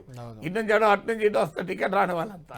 ఎందుకంటే రాష్ట్రంలో కాంగ్రెస్ అధికారంలో ఉంది, దేశంలో బీజేపీ అధికారంలో ఉంది కనుక ఈ మేర కాస్ట్ ఉంది. అందువల్ల మీకు గమనించండి, బీఆర్ఎస్ లో ఎవరు చేరట్లేదు. బీఆర్ఎస్ వెళ్ళేవాళ్ళు తప్ప చేరేవాళ్ళు ఎందుకు లేదంటే పవర్ లేదు, అంతే. పవర్ లేదు, మళ్ళీ గెలుస్తామని నమ్మకం లేదు. పార్లమెంట్ ఎన్నికల్లో కూడా. ఇక్కడ ఇంకొక ఇంట్రెస్టింగ్ అండి ఇది, అంటే కొంచెం రాజా సింగ్ కూడా దీని మీద గట్టిగా రియాక్ట్ అయ్యాడు. అసలు తెలంగాణ ఓవైసీ మీద పోటీ చేసే మొగోడే కిషన్ రెడ్డికి దొరకలేదా అన్నాడు. నేరుగా కామెంట్ ట్వీట్ చేశారు ఆయన. అంటే మాధవీలతకు టికెట్ ఇవ్వడాన్ని మీరు ఎలా చూస్తారు? అంటే ఓవైసీకి గట్టి పోటీ ఇచ్చే అవకాశం ఉందంటారా? అక్కడ బహుశా అవకాశం ఉన్న రాజా సింగ్ కనుక పెట్టాలని బీజేపీ ఆలోచించిందని అంటారు. కానీ రాజా సింగ్ ఆసక్తి చూపలేదని కూడా వార్తలు వచ్చాయి. చూపనప్పుడు ఆయన అంటే రాజా సింగ్ చూపకపోయినా ఆయన అంగీకరించి అభ్యర్థి ఉన్నారు కదా. ఎందుకంటే రాజా సింగ్ మీడియాలో వచ్చేది సికింద్రాబాద్ అడిగాడు, జహీరాబాద్ అడిగాడు. ఎందుకంటే అది బెటర్ సీటు. ఎందుకంటే రాజా సింగ్ను పెడితే పెద్ద ఎత్తున పోలరైజ్ క్యాంపెయిన్ అవు. కానీ ఈ ఎన్నికల్లో మీరు గమనించండి, రాజా సింగ్ ఒక్కరికే కాదు, ప్రజ్ఞా సింగ్ గాడ్సేను పొగిడిన ప్రజ్ఞా సింగ్ టికెట్ మీకు రమేష్ బిదూరి పార్లమెంట్ లో చాలా అభ్యంతరకరమైన వ్యాఖ్యలు చేశారు, ఆయనకు ఇచ్చారు. అలాగే పర్వేష్ వర్మ ఆయన కూడా బాగా విద్వేషపూరిత, ఆయనకు కూడా టికెట్ ఇవ్వలేదు. అందువల్ల ఈ ప్యాటర్న్ కూడా ఉంది. ఈవెన్ రాజా సింగ్ అదే కారణంగా అసెంబ్లీ టికెట్ కూడా ఇవ్వద్దు అనుకున్నారు. అంటే 10 ఏళ్ల తర్వాత బీజేపీ ఈజ్ మోర్ కాన్ఫిడెంట్. ఇంకా ఇలా ఎంబరాసింగ్ సిచ్యువేషన్ అంటే అన్కంట్రోల్డ్ హిందుత్వాన్ని యాక్సెప్ట్ చేయాలి. అంటే ఇక్కడ నాగేశ్వర్ గారు, ఇప్పుడు మాధవీలత విషయానికి వస్తే ఒక మహిళా అభ్యర్థిని బరిలో దింపడం, హిందుత్వాన్ని ఆమె పాత బస్తీల్లో చాలా రోజుల నుంచి కొంత ప్రచారం చేస్తున్నారు, యాగాలు యజ్ఞాలు చేస్తూ కూడా చేస్తున్నారు ఒకటి. రెండోది కాంగ్రెస్ నుంచి కూడా మైనార్టీ అభ్యర్థి మస్కతి అని అంటున్నారు, అలీ మస్కతి, ఆయనను బరిలోకి దింపుతారని చర్చ జరుగుతుంది, ప్రచారం జరుగుతుంది. నిజంగానే జరిగితే ఓవైసీ మస్కతి మాధవీలత మధ్య ఓట్లు చీలి బీజేపీకి ఏమైనా అవకాశం ఉంటుందంటారు? అంటే డెఫినెట్గా హిందూ కన్సాలిడేషన్ ఈవెన్ మస్కటి ఉన్నా లేకపోయినా సో హిందూ కన్సాలిడేషన్ అయ్యే అవకాశం ఉంటుంది. అంటే ఒకవేళ కాంగ్రెస్ క్యాండిడేట్ కూడా ముస్లిం అయితే ఎంతో కొంత హిందూ కన్సాలిడేషన్ అయ్యే అవకాశం ఉంటుంది. ఎంఐఎం ఓవైసీ ఆరోపిస్తారు, చూడండి మీరు కాంగ్రెస్ బీజేపీ ఒకటైనాయి నాకు వ్యతిరేకంగా. ఇప్పుడు మరి బీఆర్ఎస్ క్యాండిడేట్ ఎవరుంటారో కూడా చూడండి, డమ్మీ క్యాండిడేట్ డమ్మీ క్యాండిడేట్, ఆ డమ్మీ కూడా ఎవరుంటారు, ఆ డమ్మీ కూడా ఎవరుంటారు అన్నది. ఎందుకంటే పెడతారు డమ్మీ అనుకున్నప్పుడు హిందువే ఉంటారు. నా అంచనా డమ్మీ అనుకున్నప్పుడు హిందువే ఉండే అవకాశం ఉంది. నా అంచనా హైదరాబాద్ పైన ఎవరికి ఆశలు లేవు, ఈవెన్ కాంగ్రెస్ ఆశలు లేవు, బీజేపీ ఆశలు లేవు, బీఆర్ఎస్కి ఎలాగూ మిత్రులే. సో అందువల్ల ఆమె ఎవరినో ఒకరు అభ్యర్థి పెట్టాలి, ముందుకొచ్చారు, డబ్బు ఖర్చు పెట్టుకుంటోంది, సో హిందుత్వ యాక్టివిటీలో ఉన్నారు, సో ఉమెన్, సో ఈ యాంగిల్స్ అన్ని కలిసి వస్తాయని పెట్టి ఉండాలి. రైట్. నాగేశ్వర్ గారు, ఇక అధికార పార్టీ కాంగ్రెస్ కూడా కొంతమంది అభ్యర్థులను అంటే అఫీషియల్గా అనౌన్స్ చేయకపోయినా రేవంత్ రెడ్డి గారు మహబూబ్ నగర్ కొడంగల్ సభలో ఆల్రెడీ వంశీచంద్రరెడ్డిని మహబూబ్ నగర్ అభ్యర్థిగా ప్రకటించారు. ఆ సభలో ఆయన ఏమన్నారో ఒకసారి చూద్దాం, ఆ తర్వాత అభ్యర్థులు ఎవరెవరు ఖరారు అయ్యారో కూడా చూద్దాం. మిత్రుడు సోదరుడు వంశీచంద్రరెడ్డిని ఆశీర్వదించాల్సిందిగా ఈ కొడంగల్లో 50,000 దక్కకుండా ఆ పైన మెజార్టీ ఇవ్వాల్సిందిగా కోరుకుంటూ మిత్రుడు సోదరుడు రైట్ నాగేశ్వర్ గారు, రేవంత్ రెడ్డి ఆల్రెడీ వంశీచంద్ర రెడ్డిని అధికారికంగా కాకపోయినా అన్అఫీషియల్గా ప్రకటించారు. అక్కడ ఇన్ని గెలిపించండి అని కూడా కోరారు ఓపెన్గా. ఆయన్నే పీసీసీ అధ్యక్షుడు, ఆయన్నే ముఖ్యమంత్రి. దాదాపు వంశీచంద్ర రెడ్డి మహబూబ్ నగర్ తొలి అభ్యర్థిగా కాంగ్రెస్ నుంచి ఖరారయ్యేట్లు చెప్పొచ్చు. మిగిలిన అభ్యర్థులు ఎవరెవరు ఎక్కడ ఖరారయ్యారో ఒకసారి చూద్దాం.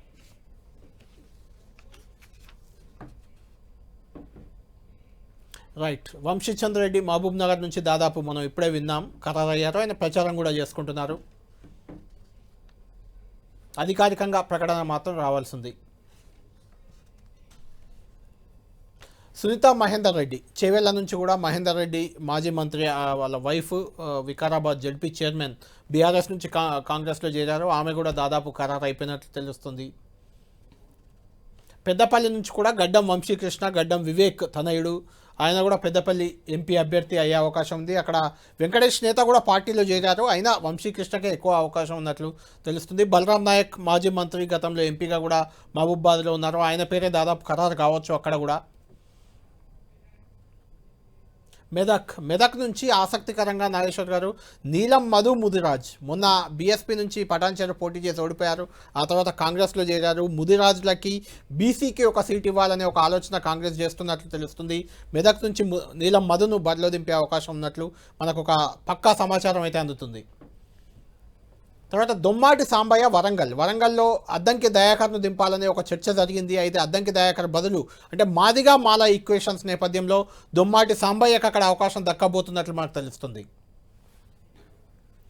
జహీరాబాద్ నుంచి సురేష్ షెట్కర్ ఆల్రెడీ అసెంబ్లీ ఎన్నికల ముందే ఆయనకు నారాయణకి టికెట్ ఇచ్చి వెనక్కి తీసుకుంది కాంగ్రెస్ పార్టీ. ఆ సందర్భంగానే ఆయన ఎంపీ అభ్యర్థిగా అప్పుడే ప్రకటించారు. ఆయనకే దాదాపు అక్కడ టికెట్ ఖరారు కాబోతుంది. సికింద్రాబాద్ నుంచి బొంతు రామ్మోహన్ మాజీ మేయర్, బీఆర్ఎస్ పార్టీ నుంచి చేరారు. దాదాపు ఆయనకే ఖరారు కాబోతుంది. ఇక్కడ అనిల్ కుమార్ యాదవ్ ప్రధాన బలమైన అభ్యర్థిగా అక్కడ ఉన్నారు.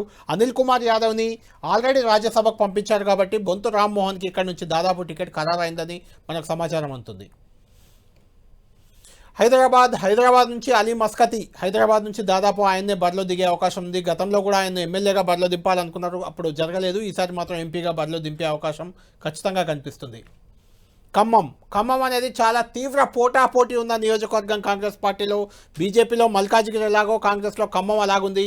ఇక్కడ నుంచి పొంగులేటి శ్రీనివాసరెడ్డి సోదరుడు మంత్రి, ఆయన సోదరుడు ప్రసాద్ రెడ్డి బరిలో ఉన్నారు. మల్లు బట్టి విక్రమార్క డిప్యూటీ ముఖ్యమంత్రి సతీమణి మల్లు నందిని ఇక్కడ దరఖాస్తు చేసుకున్నారు, ఆల్రెడీ టికెట్ ఆశిస్తున్నారు. రేణుకా చౌదరి కూడా ఇక్కడ ప్రధానంగా టికెట్ ఆశించారు. ఆమెను కూడా రాజ్యసభకు పంపి అక్కడ పోటీ నుంచి తప్పించినట్లే మనం చెప్పొచ్చు. ఇక సీనియర్ నేత వి హనుమంతరావు ఖచ్చితంగా గెలిచే సీట్ ఇదని భావిస్తున్న ఆయన, తనకు కూడా టికెట్ ఇవ్వాలి, తను చాలా సీనియర్ అంటూ ఆయన పోటీ పడుతున్నారు. చూడాలి వీళ్ళ ముగ్గురులో ఎవరు బరిలో దిగుతారా అనేది. వీళ్ళు ముగ్గురే కాకుండా ఇక్కడ నుంచి రాహుల్ గాంధీని కూడా బరిలో దింపే ప్రయత్నం ఒకటి కాంగ్రెస్ పార్టీ చేస్తుంది. మరి రాహుల్ గాంధీ నిజంగానే ఖమ్మంకి వస్తారా, లేదంటే ఈ ముగ్గురులో ఎవరికి టికెట్ ఖరారు అవుతుంది చూడాలి. నల్గొండ నుంచి కూడా పోటాపోటీ వాతావరణం ఉంది. గత ఎన్నికల్లో సూర్యాపేట టికెట్ దక్కని పటేల్ రమేష్ రెడ్డికి అప్పుడు హామీ ఇచ్చారు, ఎంపీ టికెట్ ఇస్తామని. అయితే ఇప్పుడు జానారెడ్డి తాను కూడా పోటీ చేస్తానంటూ తెర మీదకి వచ్చారు. దాంతో ఇద్దరి మధ్య పోటీ అనేది నెలకొంది. ఇద్దరిలో ఎవరు ఎంపీ అభ్యర్థి అవుతారు అనేది మనం చూడాలి. నాగర్ కర్నూలు కూడా ఖచ్చితంగా కాంగ్రెస్ పార్టీ గెలిచే సీటుగా ప్రచారంలో ఉంది.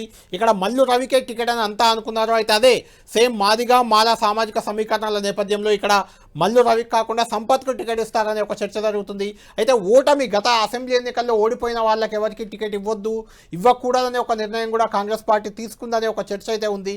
నిజంగా అలా తీసుకుంటే మాత్రం సంపత్కి మల్లు రవికి ఇద్దరికి కాకుండా చారగొండ వెంకటేష్ అని ఒక పేరు పరిశీలనలో ఉంది. ఆయనకు కూడా టికెట్ దక్కే అవకాశం ఉండొచ్చు. చూడాలి నాగర్ కర్నూలు అభ్యర్థి ఎవరు అవుతారో అన్నది.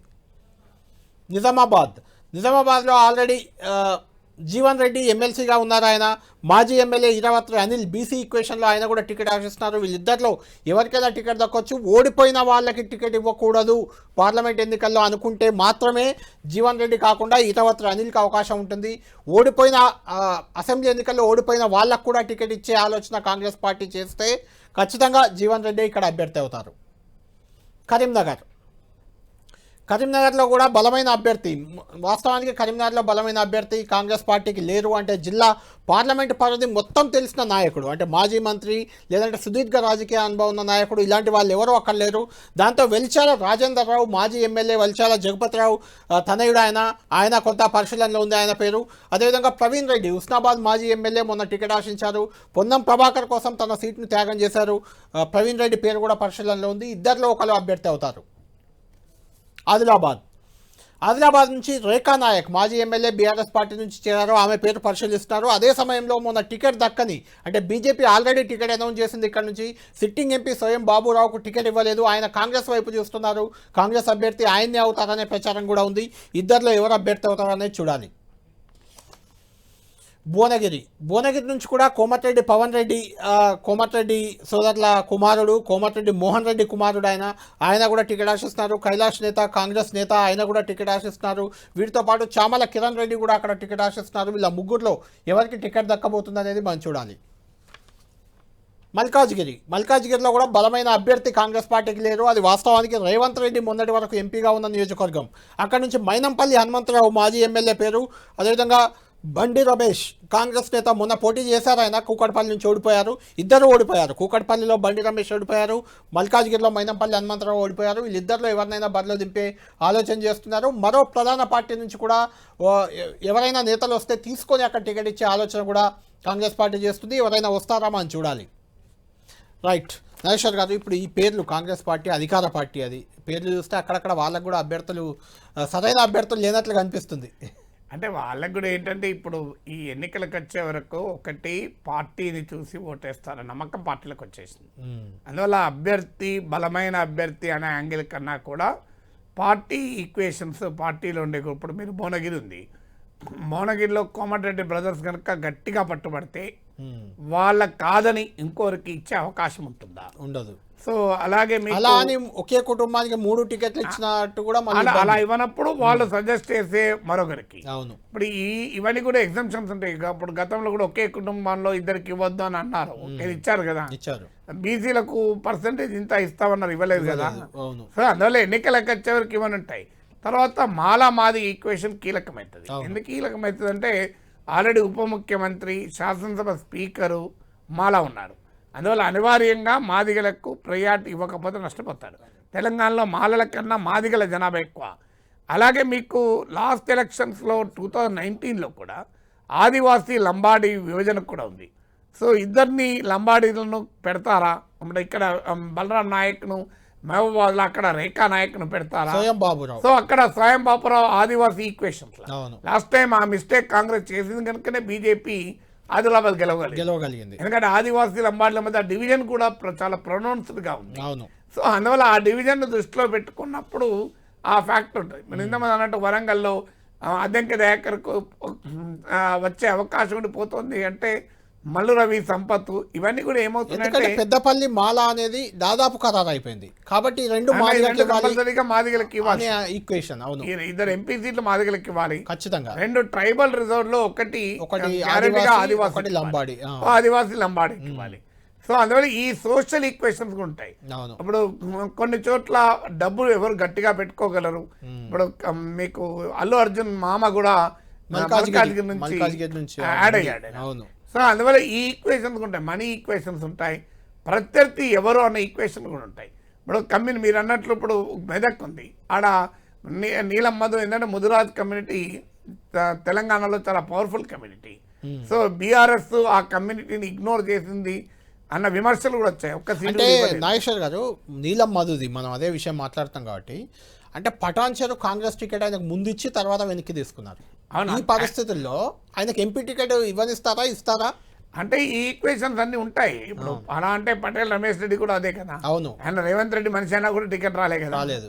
సో ఈ ఈక్వేషన్స్ ఉంటాయి, కానీ ఇప్పుడు ఇంకో క్యాండిడేట్ ఉండాలి కదా. అవును, ఇప్పుడు ఈ సోషల్ ఈక్వేషన్స్, ఇప్పుడు ముదిరాజులకు మంత్రి పదవి రాలేదు, శ్రీహరి ముదిరాజు పేరు కూడా వినిపిస్తుంది. సో అందువల్ల మీకు ఈటల రాజేందర్ అక్కడ ఆల్రెడీ ముదిరాజుల్ని ఆర్గనైజ్ చేస్తున్నాడు. అయితే ఆయన ముదిరాజుల పాపులేషన్ డామినెంట్గా ఉన్న మెదక్ వదిలేసి ఆయన మల్కాజ్గిరిలో అదే మెదక్లో ముదిరాజుల సామాజిక సమీకరణాలు చాలా ఎక్కువ ఉన్నాయి ఎక్కడైనా అన్ని ఆయన అక్కడ నియోజకవర్గాల్లో. కాదు, ఇక్కడ పోటీ కాబట్టి మధుకు వచ్చే అవకాశం ఎక్కువ అక్కడ ఉంది స్కోప్ ఉంటుంది. అందువల్ల ఈ ఈక్వేషన్స్ అన్నీ కూడా కలవాలి. సో ఈ ఈక్వేషన్స్ ఖమ్మం ఎందుకు ఉంటారంటే ఎవరు పడినా గెలిచేసి అవును కరెక్ట్.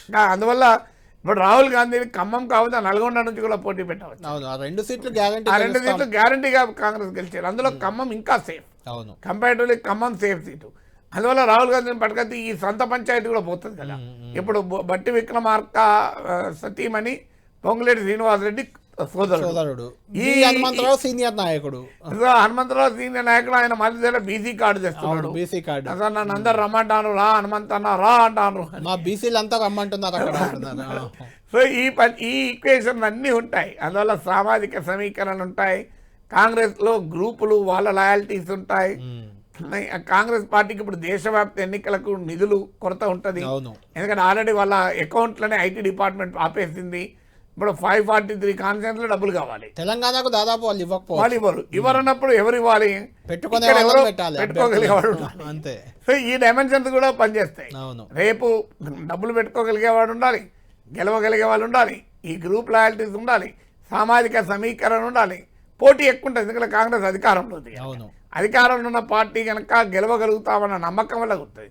కొన్ని మీరు ఇప్పుడు మహబూబ్ నగర్ వంశీ చంద్రారెడ్డి ఆయన ఆల్రెడీ కాంగ్రెస్ హైకమాండ్ కోట. అది ఇప్పుడు మంత్రివర్గంలో 12 మంది అయ్యారు, వీళ్ళంతా హైకమాండ్ కోట.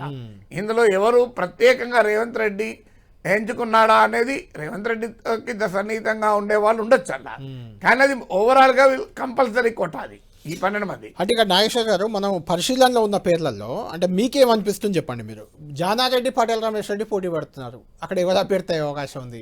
అంటే ఎక్స్ట్రీమ్లీ డిఫికల్ట్ గెస్. ఎందుకంటే కాంగ్రెస్ లో చివరి నిమిషాలు చెప్పలేము, అది వీళ్ళిద్దరు కాకుండా ఇంకోరు వచ్చినా ఆశ్చర్యపడాల్సిన లేదు.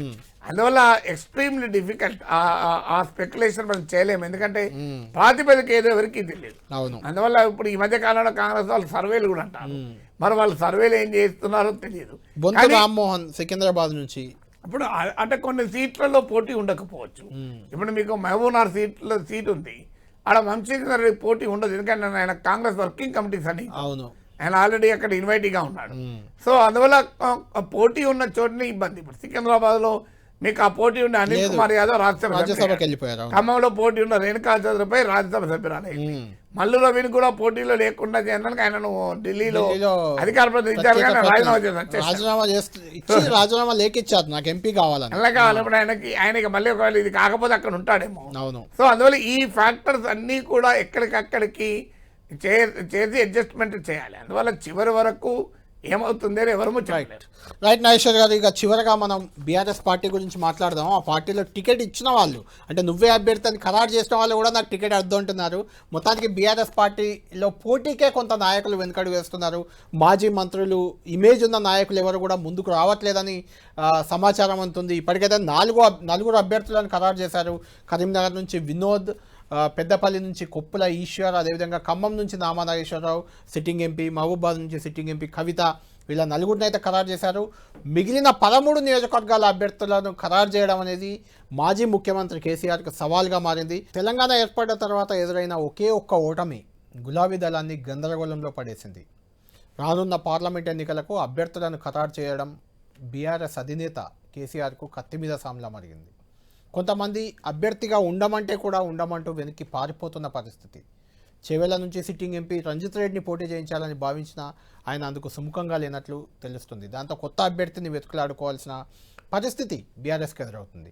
తెలంగాణ ఏర్పడ్డ తర్వాత అభ్యర్థుల కోసం బీఆర్ఎస్ పార్టీ వేటాడే పరిస్థితి అనేది తొలిసారి ఆ పార్టీకి ఎదురవుతుంది. ఈ పార్లమెంట్ ఎన్నికలు ఆ పార్టీకి జీవన్మరణ సమస్యలా మారాయి. కనీసం 4-5 స్థానాలు గౌరవప్రదంగా ఉంటాయి, 4-5 సీట్లు గెలుచుకున్నానే భావనతో బీఆర్ఎస్ ఉంటే ఆ 4-5 సీట్లకు కూడా అభ్యర్థులు దొరికే పరిస్థితి లేదు. మాజీ మంత్రులు, సీనియర్ నేతలు, చాలా బలమైన నాయకులు అన్న వారు కూడా పోటీకి అంతగా ఆసక్తి చూపకపోవడం, సిట్టింగ్ ఎంపీలో కూడా చాలామంది మళ్ళీ పోటీ చేయడానికి వెనుకడుగు వేస్తుండడం అనేది బీఆర్ఎస్ పార్టీకి ఇబ్బందికరంగా మారింది. అయినప్పటికీ ఎన్నికల్ని ఎలాగైనా గెలుచుకోవాలి, ఎంతో సత్తా చాటుకోవాలి. కాంగ్రెస్పై వచ్చిన వ్యతిరేకత కానీ కేంద్రం మోడీపై ఉన్న వ్యతిరేకతను కూడా కొంత క్యాష్ చేసుకోవాలి. ఇక్కడ తెలంగాణకు మోడీ ఏం చేయలేదని చెప్పే ప్రయత్నం చేయాలి. ఆ రకంగా జనంలోకి వెళ్ళి అటు రాష్ట్ర ప్రభుత్వాన్ని ఇటు కేంద్ర ప్రభుత్వాన్ని ఇరకాటంలో పెట్టాలనే ఒక ప్రయత్నం అయితే బీఆర్ఎస్ చేస్తుంది. దీనికి సంబంధించి ఈరోజు అటు కేటీఆర్ ఇటు కవిత ఇద్దరు కూడా రియాక్ట్ అయ్యారు.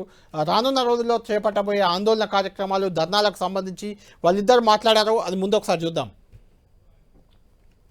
ఈ ముగ్గురు మంత్రుల్ని, ఉప ముఖ్యమంత్రి గారిని, కాంగ్రెస్ పార్టీ ప్రభుత్వాన్ని ఇవాళ నేను సూటిగా అడుగుతా ఉన్నా. ప్రజల నుంచి 20,000 కోట్ల రూపాయలు తోలు వలిచి వసూలు చేయడానికి మీరు వేసిన ఎత్తుగడ ఇది కాదా? మీరు చెప్పిన మాటల్లో విశ్వసనీయత ఉంటే, మీరు ఆనాడు ప్రతిపక్ష పార్టీగా మీరు చెప్పిన మాటల మీద మీకే విశ్వాసం ఉంటే, ఇవాళ మరి ఈ రకమైన ఎల్ఆర్ఎస్ కార్యక్రమానికి మీరు ఎందుకు తెరదీశారు? మార్చి 31 లోపల ఖచ్చితంగా కట్టి తీరాలి అని మీరు ఏదైతే చెప్తున్నారో ఇది మరి ఎంతవరకు సమంజసం మీరే చెప్పాలా? ఎందుకంటే చదువుకొని కష్టపడి పోటీ పరీక్షలకు ప్రిపేర్ అయ్యి కుటుంబాలను వదిలిపెట్టి నిద్రాహారాలు మాని ప్రయత్నం చేసేటటువంటి ఆడబిడ్డలందరికీ కూడా జీవో 3తో మీరు అన్యాయం చేస్తున్నారు. కాబట్టి జీవో 3 రద్దు చేయాలని చెప్పి మహిళా దినోత్సవం నాడు ధర్నా చౌక్లో నల్ల బ్యాడ్జీలతో భారత్ జాగృతి ఆధ్వర్యంలో పెద్ద ఎత్తున నిరసన ప్రదర్శన చేస్తాం. కలిసి వచ్చేటటువంటి బుద్ధుజీవులందరినీ కూడా మేము ఆహ్వానిస్తూ ఉన్నాం. ఇది మహిళలకు, విద్యార్థులకు జరుగుతున్నటువంటి అన్యాయం. చాలా మందికి ఇందులో టెక్నికల్ అంశాలు అర్థమైతలేవు. రోస్టర్ పాయింట్ తీసేసిండ్రు, హారిజాంటల్ రిజర్వేషన్, వర్టికల్ రిజర్వేషన్ అంటే టెక్నికల్ పాయింట్స్ అర్థమైతలేవు. కానీ నిన్న మొన్న జరిగిన ఈ నియామకాలు, ఈ ప్రభుత్వం చేసిన నియామకాలు పెద్ద సాక్ష్యం. 626 ఉద్యోగాలు నింపితే కేవలం 77 ఉద్యోగాలు మాత్రమే ఆడపిల్లలకు వచ్చినాయి. రైట్ నాగేశ్వర్ గారు, అంటే ఈ బయట ఎందుకు వేసానంటే మిగిలిన పార్టీలన్నీ రాజకీయం, ఎన్నికలు ఈ వ్యూహాలతో మాట్లాడుతూ ముందుకెళ్తుంటే బీఆర్ఎస్ పార్టీ కొంచెం డిఫరెంట్ వ్యూలో వెళ్తున్నట్లు కనిపిస్తుంది. ఒకటి, కేటీఆర్ మాట్లాడారు, ఈ నెల 6వ తేదీన ధర్నా చేయబోతున్నారు తెలంగాణ వ్యాప్తంగా ఆందోళనలు.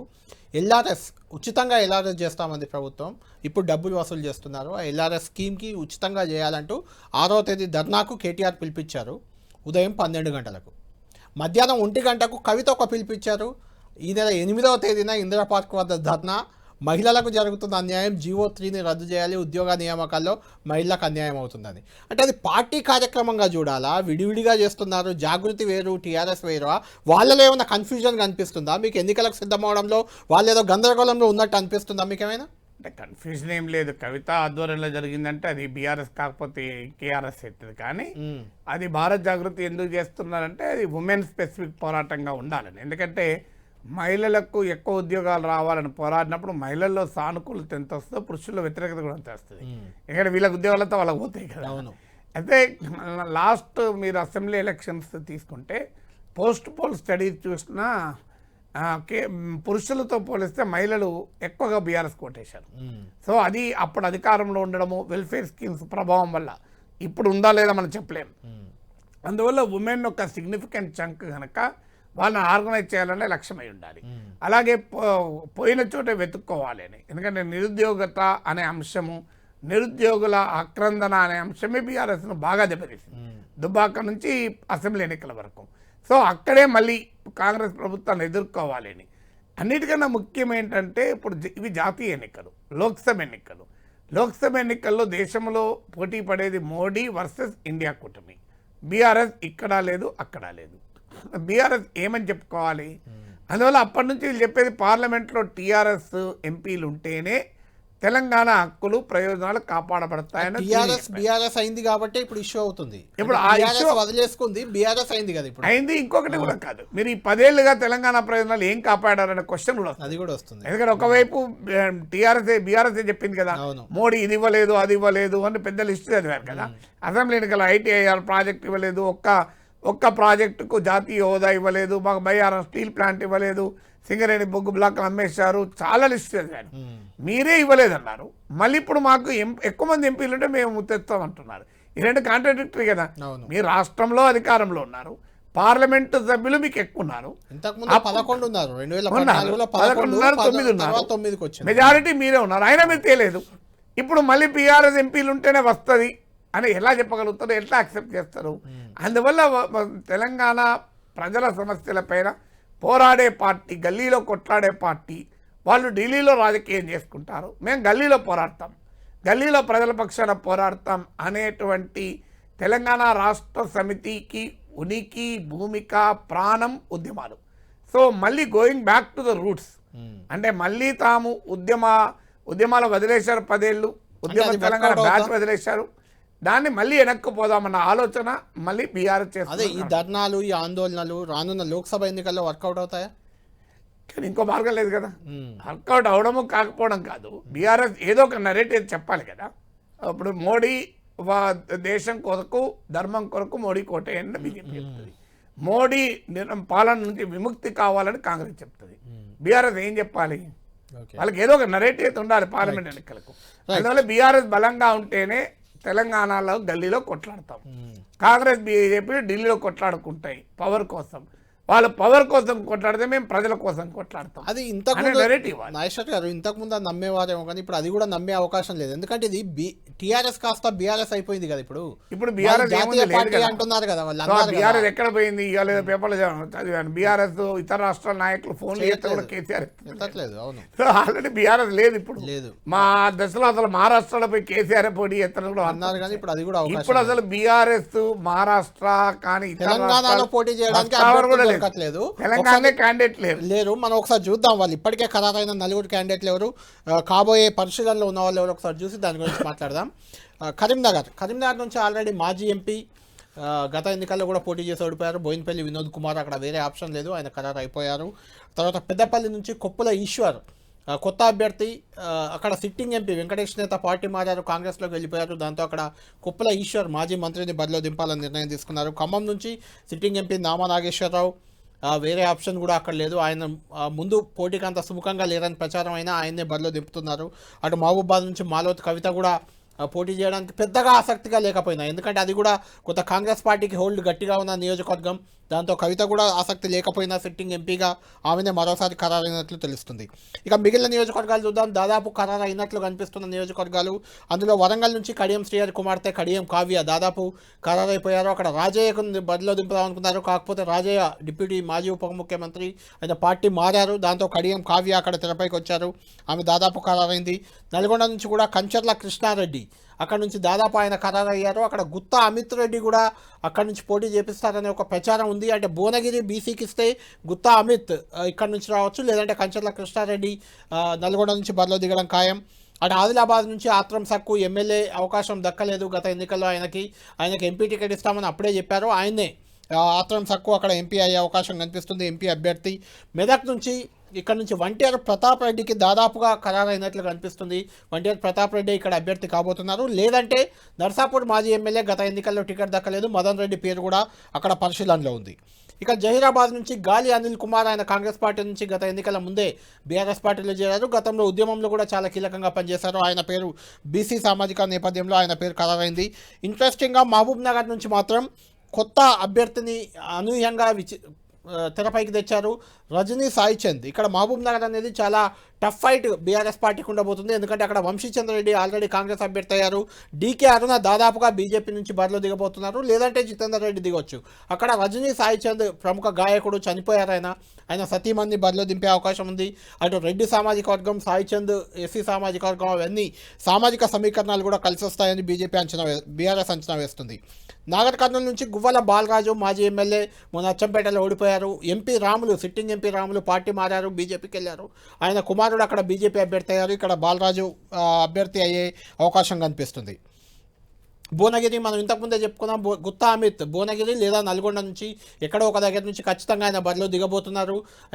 ఒక స్థానంలో బీసీకి ఏమైనా అకామిడేట్ చేస్తే గుత్తా అమిత్ నల్గొండకు వెళ్ళొచ్చు. భువనగిరి నుంచి బీసీ అభ్యర్థి ఎవరైనా బరిలో దిగొచ్చు, లేదంటే గుత్తా అమితే ఉంటారు. ఇక 2-3 పేర్ల పరిశీలనలో ఉన్న మరికొన్ని నియోజకవర్గాలు. నిజామాబాద్లో గత ఎన్నికల్లో కల్వకుంట్ల కవిత ఓడిపోయారు, అంతకుముందు గెలిచారు. ఆమెకి ఈసారి టికెట్ ఇవ్వట్లేదు బీఆర్ఎస్ పార్టీ. అక్కడ నుంచి ఎల్ రమణ ఎమ్మెల్సీ, ఆయన ఎమ్మెల్సీగా ఉన్నారు, ఆయన లేదంటే బాజిరెడ్డి గోవర్ధన్ మాజీ ఎమ్మెల్యే బరిలో దిగే అవకాశం ఉంది. ఇక మల్కాజిగిరి నుంచి మొదట్లో తన కుమారుడే పోటీ చేస్తారని స్వయంగా మాజీ మంత్రి మల్లారెడ్డి చాలాసార్లు ప్రకటించారు. ఎందుకో కొంత ఆయన వెనక్కి జరిగినట్లు మనకు తెలుస్తుంది. నిజంగానే భద్రారెడ్డి వెనక్కి జరిగితే కాసాని జ్ఞానేశ్వర్ కుమారుడు అక్కడ బరిలో దిగచ్చు. ఎవరైనా రాజకీయ వారసులే భద్రారెడ్డి లేదా కాసాని వీరేష్లో ఒకరు కన్ఫర్మ్ అయ్యే అవకాశం ఉంది. ఇక చేవెళ్ళ నుంచి రంజిత్ రెడ్డిని ఆల్రెడీ ఖరారు చేశారు.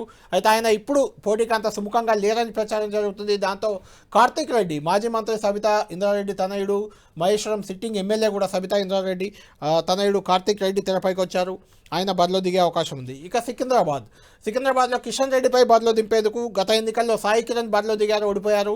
ఈసారి తలసాని శ్రీనివాస్ యాదవ్నే బరిలో దింపితే ఎలా ఉంటుందనే ఒక చర్చ జరుగుతుంది. ఆయన కాకపోతే ఆయన కుమారుడు సాయి కిరణ్ ఇక్కడ నుంచి బరిలో దిగే అవకాశం ఉంది. నాగేశ్వర్ గారు, ఇది మనం చూసుకున్న జాబితా పరిశీలనలో ఉన్న పేర్లు. ఇందులో ఇంట్రెస్టింగ్గా మనకు కనిపించడం ఏంటంటే, ఒకటి రజనీ మహబూబ్ నగర్ నుంచి. అంత పెద్దగా అక్కడ బీఆర్ఎస్ పార్టీకి హోప్స్ లేవు. అది అక్కడ సిట్టింగ్ ఎంపీ శ్రీనివాస్ రెడ్డి ఉన్నారు, ఆయన పోటీ చేసే అవకాశం లేదు. అక్కడ రజనీని బరిలో దింపాలి, సాయి చంద్ ఇమేజ్, రజనీకి ఉన్న సామాజిక సమీకరణాలు ఇవన్నీ కలిసి వస్తాయని ఒకటి. రెండవది గుత్తా సుఖేందర్ రెడ్డి తనయుడు గుత్తా అమిత్. గతంలో ఆయన గుత్తా సుఖేందర్ రెడ్డి కూడా ఎంపీగా పనిచేశారు, ఆయన కుమారుడిని బరిలో దింపాలని. ఈ రెండింటిని ఎలా చూడాలి? తర్వాత రంజిత్ రెడ్డి పోటీకి ముందు సుముఖత వ్యక్తం చేసి మళ్ళీ ఇప్పుడు వెనక్కి వెళ్ళడాన్ని మనం ఎలా చూడాలి? అంటే ప్రాబ్లం ఏంటంటే బీఆర్ఎస్లో ఎక్కడా కూడా గ్యారంటీగా గెలుస్తామని నమ్మకం లేదు. అవును. సో ఈవెన్ మల్కాజ్గిరి లాంటి సీట్లు, సికింద్రాబాద్ లాంటి సీట్లలో ఎమ్మెల్యేలన్నీ గెలుచుకున్నారు, అయినా కూడా నమ్మకం లేదు. ఈ ఎమ్మెల్యేలు గెలవని చోట్ల ఎక్కడ పరిస్థితి. అందువల్ల ఈవెన్ మెదక్ లాంటి సీట్లోనే నమ్మకం లేదు. మెదక్నైతే మించిన కంచుకోట ఉండకూడదు. సో అక్కడ కూడా సిద్దిపేట, గజ్వేల్ ఉన్న ప్రాంతంలో కూడా ఆ నమ్మకం, కాన్ఫిడెన్స్ రావడం లేదు. వేరే పార్టీ నుంచి బలమైన నేతలు రావడానికి సిద్ధంగా లేరు. ఏం చేయాలి అప్పుడు? అందువల్ల కొంత యంగర్ జనరేషన్తో అటెంప్ట్ చేయడం. ఇప్పుడు గుత్తా అమిత్కు బహుశా భువనగిరి అన్న, నల్గొండ గ్యారంటీ ఇస్తారు. రెండిట్లో ఒకటి గ్యారంటీ. ఆయన ఏది ప్రిఫర్ చేస్తారో చూడాలి. ఆయన భువనగిరి చేస్తున్నారు, కానీ బహుశా నల్గొండ ప్రిఫర్ చేయొచ్చు. ఎందుకంటే భువనగిరి కన్నా నల్గొండ బెటర్ సీట్ అవుతుంది. ఎందుకంటే భువనగిరిలో బీజేపీకి కూడా ఓటింగ్ ఉంది. రిలేటివ్లీ నల్గొండతో పోలిస్తే బీజేపీ నల్గొండ కాంగ్రెస్ స్ట్రాంగ్ గా ఉంది, భువనగిరి బీఆర్ఎస్ కూడా ఉంటుంది అనేది. బీజేపీ కూడా కన్సిడరబుల్ ఉంది. అందువల్ల భువనగిరిలో థర్డ్ ప్లేస్ పైన ఆశ్చర్యపడాల్సింది బీఆర్ఎస్. ఇంకా నల్గొండలో పోటీలు ఉండొచ్చు. సో ఈ ఈక్వేషన్స్ లో ఎవరు ఎటువైపు వెళ్తారో చూడాలి. ఈవెన్ కేటీఆర్ఏ పోటీ చేస్తాడు, చర్చ జరిగింది. సో బట్ నా అంచనా కేసీఆర్ కుటుంబం బహుశా ఎన్నికలకు దూరంగా ఉండొచ్చేమో. ఎందుకంటే కేటీఆర్నే పోటీ పెట్టి ఇన్వెస్ట్ చేసి దిగితే రేపు ఓడిపోతే పెద్ద ఛాలెంజ్ అవుతుంది, గెలిచినా సిరిసిల్ల ఖాళీయే ఛాలెంజ్ అవుతుంది. సో ఏ రకంగా చూసినా సిట్టింగ్ ఎమ్మెల్యేలు, సిట్టింగ్ ఎమ్మెల్సీలను పోటీలో పెట్టకపోవచ్చు. ఎందుకంటే అది రిస్క్తో కూడుకున్నది అయితే మొదలే ఛాలెంజింగ్లో ఉన్న సమయంలో. తర్వాత కేసీఆర్ ఫ్యామిలీ పార్టీ అనే ట్యాగ్తోనే అసెంబ్లీ ఎన్నికల్లో ఓడిపోయారు. అందుకే ఆ ప్రయత్నము చేయకపోవచ్చు. అందువల్ల బీఆర్ఎస్కు ఉన్న ఎంపీలు పోటీకి సీరియస్గా లేరు. కొత్త వాళ్ళు వచ్చే అవకాశం లేదు. వేరే పార్టీ నుంచి ఉన్నవాళ్ళు పోకుంటే చాలనుకుంటున్నారు. ఇక ఇలాంటి పరిస్థితుల్లో మరో మార్గం లేదు. ఎవరు వస్తారు అంటే లాంచ్ కోసం. ఇప్పుడు మీకు కడియం కావ్య లాంచ్, ఈ ఎన్నికల్లో ఓడిపోయినా నెక్స్ట్ ఎలక్షన్ లో లాంచ్ అవుతారు. కడియం చేరుకున్న నేపథ్యం రీత్యా గెలిస్తే సంతోషం, గెలవకపోయినా లాంచ్ అవుతారు. గుత్తా అమిత్ ఈ ఎన్నికల్లో గెలవకపోయినా లాంచ్. ఎందుకంటే ఆల్రెడీ ఆయన సుఖేందర్ రెడ్డి ఎంపీగా ఉన్నాడు, శాసనమండలి చైర్మన్ గా కూడా ఉన్నాడు ఇప్పుడు. సో ఆయనకు లాంచింగ్ ప్యాడ్ గా ఉపయోగపడుతుంది. సో ఇందులో లాంచింగ్ ప్యాడ్ గా ఉపయోగపడే వాళ్ళు పోటీకి సిద్ధపడతారు. ఎందుకంటే ఈ ఎన్నికల్లో గెలవడంతో సంబంధం లేదు, వాళ్ళకు గుర్తింపు అయితే రాష్ట్ర జిల్లా నియోజకవర్గ వ్యాప్తంగా వస్తుంది కదా. సో ఆ ఎక్స్పెరిమెంట్ చేయడం తప్ప మరో మార్గం లేదు. అలా కొత్త నాయకత్వాన్ని పికప్ చేసుకున్నట్టు ఉంటుంది, కొత్త వాళ్ళకి ఇచ్చినట్టు ఉంటుంది. ఇప్పుడు తలసాని శ్రీనివాస్ యాదవ్ కొడుకు, మల్లారెడ్డి కొడుకు, సుఖేందర్ రెడ్డి కొడుకు, సవితా ఇంద్రారెడ్డి కొడుకు. సవితా ఇంద్రారెడ్డి పార్టీ మారుతారని కూడా ఆ మధ్య వార్తలు వచ్చాయి. దాన్ని నివారించడానికి కూడా ఉపయోగపడుతుంది. సో ఇలా రకరకాల నాయకుల కొడుకుల్ని ఈ రంగంలో దించడం ద్వారా కనీసం కొత్త జనరేషన్, న్యూ జనరేషన్ ఆఫ్ లీడర్షిప్ను ఎమర్జ్ చేసుకోవడానికన్నా ఈ ఎలక్షన్స్ ఉపయోగపడతాయి. గెలవడం ఓడడం తర్వాత సంగతి. ఓకే. సాయి చంద్ భార్య, అంటే చనిపోయిన సాయి చంద్ భార్యని తెరపైకి తేవడం, ఆమెను అభ్యర్థిగా ఖరారు చేయడంతో మహబూబ్ నగర్ లో ఎలాంటి ఈక్వేషన్ ఉండే అవకాశం ఉంది? శ్రీనివాస్ గౌడ్ కూడా పెడతారని కూడా టాక్ వచ్చింది. ఆయన పోటీకి అంత సుముఖంగా లేదు ఒకటి. రెండోది మహబూబ్ నగర్ పార్లమెంట్ పరిధిలో ఎమ్మెల్యే సీట్లు అన్ని ఓడిపోయింది బీఆర్ఎస్. అందువల్ల ఇప్పుడు అక్కడ అవకాశం లేదు. ఏమైనా కనీసం సింపతి ఫ్యాక్టర్ ఉపయోగపడుతుంది. తర్వాత ఉద్యమకారులకు గౌరవం ఇచ్చాం అనేటువంటి మాట, అధికారంలో ఉన్నప్పుడు ఉద్యమకారులను పట్టించుకోలేని విమర్శ ఉంది కనుక ఇప్పుడు కనీసం ఉద్యమకారులకు గౌరవం ఇచ్చాం అనేటువంటి యాంగిల్. నేను ఇంతకుముందు చెప్పినట్లు కొత్త లీడర్షిప్ లాంచ్ చేసుకోవడం. ఇప్పుడు ఎందుకంటే లీన్ సీజన్ ఇది, లీన్ సీజన్లో ఏం చేయాలి? కొంత రీబ్రాండింగు, రీఫర్నిషింగ్. ఇప్పుడు మనకు వ్యాపారం లీన్ సీజన్ ఏం చేస్తారు? వ్యాపారస్తులు కొంత దుమ్ము దులుపుతారు, లెక్కలు వేసుకుంటారు, పెయింటింగ్ కొట్టుకుంటారు, కొత్తగా సున్నాలు కట్టుకుంటారు, ఆ పనులు చేస్తారు. కొంత మార్కెట్ స్టడీ చేస్తారు. లీన్ సీజన్ కదా, ఏం చేస్తారు? సో అలా లీన్ సీజన్. ఇప్పుడు లీన్ సీజన్లో ఏం చేయాలి? న్యూ లీడర్షిప్ను క్రియేట్ చేయాలి, కొన్ని విమర్శల నుంచి బయటపడాలి. ఇప్పుడు కేసీఆర్ కుటుంబ పార్టీ అన్నారు కానీ కేసీఆర్ కుటుంబం నుంచి ఎవరు పోటీ చేయకూడదు. అలాగే పార్టీ నుంచి వెళ్ళిపోయే అవకాశం ఉన్న వాళ్ళను అడ్జస్ట్ చేయాలి. ఇప్పుడు మీరు ఇంతకుముందు చెప్పారు రాజయ్యకి ఇచ్చేవాళ్ళు అని. అలాగే కొత్త నాయకత్వాన్ని లాంచ్ చేసుకోవాలి. వారసుల్ని లాంచ్ చేసుకోవాలి, ఉద్యమకారులకు గౌరవం ఇచ్చామన్నా గౌరవం అనే ఒక పేరు తెచ్చుకోవాలి. ఇలాంటి ఫ్యాక్టర్స్ అన్నీ కూడా పనిచేస్తూ ఉంటాయి. అంటే నాగేశ్వర్ గారు జనరల్గా తెలంగాణలో ఉన్న ప్రస్తుత పరిస్థితిలో రేవంత్ రెడ్డి ముఖ్యమంత్రిగా ఉన్నారు, సీఎం కేసీఆర్, మాజీ ముఖ్యమంత్రి కేసీఆర్ సభకు కూడా వెళ్ళట్లేదు అసెంబ్లీకి. ఈ నేపథ్యంలో ఆయన పార్లమెంట్ ఎన్నికల్లో పోటీ చేసి జాతీయ రాజకీయాలకు వెళ్తారని చాలా పెద్ద చర్చ జరిగింది. అలాంటి అవకాశం లేదంటారా? ఇప్పటికైతే అలాంటి ఫ్యాక్టర్స్ ఏవి కనిపించట్లేదు. అంటే గెలిస్తే వెళ్ళేవారేమో, ఇప్పుడు బీఆర్ఎస్ను వదిలేశారు. కేసీఆర్ ఇప్పుడు ఢిల్లీకి వెళ్తే ఇక్కడ ఎవరు పెట్టాలి? కేటీఆర్ పెట్టాలా, హరీష్ పెట్టాలా, కుటుంబం సంబంధం లేకుండా కడియం శ్రేణి పెట్టాలా, పంచాయతీ. ఇప్పుడు ఆ ఢిల్లీలో పోయి కేసీఆర్ ఏం చేయాలి? ఇక్కడ 10 మంది ఎంపీలు ఉంటే ఢిల్లీలో ఏమన్నా ఉపయోగం ఉంటుంది? ఢిల్లీలో నీ ఎత్తు కేసీఆర్ భాషలో చెప్పాలంటే నీ హైటు సైజు వీటితో సంబంధం లేదు. ఆడ నీకు ఎవడ ఎంపీలు ఉన్నారన్న లెక్క. సో ఆడ ఎంపీలు ఉంటేనే ఎవడన్నా కేర్ చేస్తాడు. ఇక్కడ కాంగ్రెస్ ప్రధాన పరిస్థితి, ఇండియా కూడా ఉండలేడు. సో బీజేపీ రెడీగా లేదు. ఇప్పుడు అందుకే బీఆర్ఎస్ డెస్పరేట్గా బీజేపీతో పొత్తు పెట్టుకోవాలని ప్రయత్నం చేసింది. బీఆర్ఎస్ చివరి నిమిషం వరకు ప్రయత్నం చేసింది. బీఆర్ఎస్ ఎదురు చూసింది కూడా, కానీ బీజేపీ రెడీ కాలేదు. బీఆర్ఎస్తో పొత్తు పెట్టుకోవాలని బీజేపీ రెడీ కాలేదు. అందువల్ల రేపు ఆడ ఢిల్లీలో వెళ్ళి బీజేపీకి ఈ బీఆర్ఎస్కి వచ్చే కపుల్ ఆఫ్ ఎంపీస్తో పనేమి లేదు. సో అందువల్ల వాళ్ళకి కావాలనుకున్న ఎంపీలను లాక్కుంటారు పొత్తు పెట్టుకుంటున్నా. సో అందువల్ల బీఆర్ఎస్ దెబ్బతీసే పనిలో బీజేపీ ఉన్నది. లాంగ్ టర్మ్లో అదే తమకు ఉపయోగం అని. అందువల్ల ఇప్పుడు కేసీఆర్ ఇప్పుడు ఢిల్లీకి పోయి ఏం చేస్తాడనే క్వశ్చన్. తర్వాత రేపు గెలవాలి కూడా. పొరపాటునప్పుడు కామారెడ్డిలో ఓడిపోయాక కేసీఆర్ ఇన్విన్సిబిలిటీ, కేసీఆర్ అజేయుడు అన్న సిద్ధాంతం లేదు ఇప్పుడు. సో అందువల్ల కామారెడ్డిలో ఎమ్మెల్యేగానే కేసీఆర్ ఓడిపోయారు, మెదక్లో ఎంపీగా ఓడిపోతే ఆ నష్టం ఇంకా తీవ్రంగా ఉంటుంది. అవును. అయితే ఒకటి నాగేశ్వర్ గారు, ఇప్పటికే భద్రాచలం ఎమ్మెల్యే తెల్లం వెంకట్రావు ఎమ్మెల్యే అయితే ఒక్కరే, ఆయన పార్టీ మారడానికి రెడీ అయినట్లున్నారు. ఇలా ఫ్యామిలీతో సహా రేవంత్ని కలిశారు. ఇంతకుముందు కూడా కొంతమంది ఎమ్మెల్యేలు కలిశారు. బొంతు రామ్మోహన్ లాంటి మొదటి నుంచి కేసీఆర్తో ఉన్న వాళ్ళు కూడా పార్టీ మారి వెళ్ళిపోయారు. పట్నం మహేందర్ రెడ్డి లాంటి వాళ్ళు వెళ్ళిపోయారు. ఇప్పుడు ఈ పార్లమెంట్ ఎన్నికల్లో రిజల్ట్ ఏమైనా కొంచెం తేడా కొడితే బీఆర్ఎస్లో ఉన్న 39 మంది ఎమ్మెల్యేల్లో ఎంతమంది మిగులుతారో, అసలు బీఆర్ఎస్ పార్టీ భవిష్యత్తు ఏంటి? భారీగా వెళ్ళిపోతారు. నాయకులు మాత్రం మిగలరు. ప్రజలు మిగిలించుకోగలిగితే పార్టీ మళ్ళీ నిలబడుతుంది. ఎందుకంటే నాయకులైతే మిగిలే ప్రశ్న లేదు. ఎందుకంటే నీవు చెప్పిన విధే నిర్దాక్ష కదా. నీకు పార్టీ అవసరం ఉన్నప్పుడు వీళ్ళని వదిలేసి పక్కోళ్ళని తీసుకోలేదా? మసూదనాచార్యని పక్క పెట్టి గండ్ర వెంకటరెడ్డి తీసుకోలేదా? తీగల కృష్ణారెడ్డి వదిలేసి సవితాంద్ర రెడ్డి తీసుకోలేదా? మరి ఇప్పుడు నేతలు ఏమంటారు? నీ అవసరం ఉన్నప్పుడు మన లీడర్లను పక్క పెట్టి నువ్వు పక్కోళ్ళని తీసుకొచ్చుకున్నావు, మా అవసరం మేము పోతాను. పార్లమెంట్ ఎన్నికల్లో గెలిస్తే ఒక రకంగా ఉంటుందా? అసలు అంటే ఎక్కువ సీట్లు వస్తే ఒక రకంగా ఉంటుందా? పార్లమెంట్ ఎన్నికల్లో కనుక సైజబుల్ సీట్ తెచ్చుకుంటే ఆశ ఉంటుంది. నెక్స్ట్ ఎలక్షన్ల వరకైనా మళ్ళీ వస్తాం అధికారంలోకి. తర్వాత రేపు లోకల్ బాడీస్ ఉన్నాయి. సో పార్టీ నిలబడతా నమ్మకం ఉంటుంది.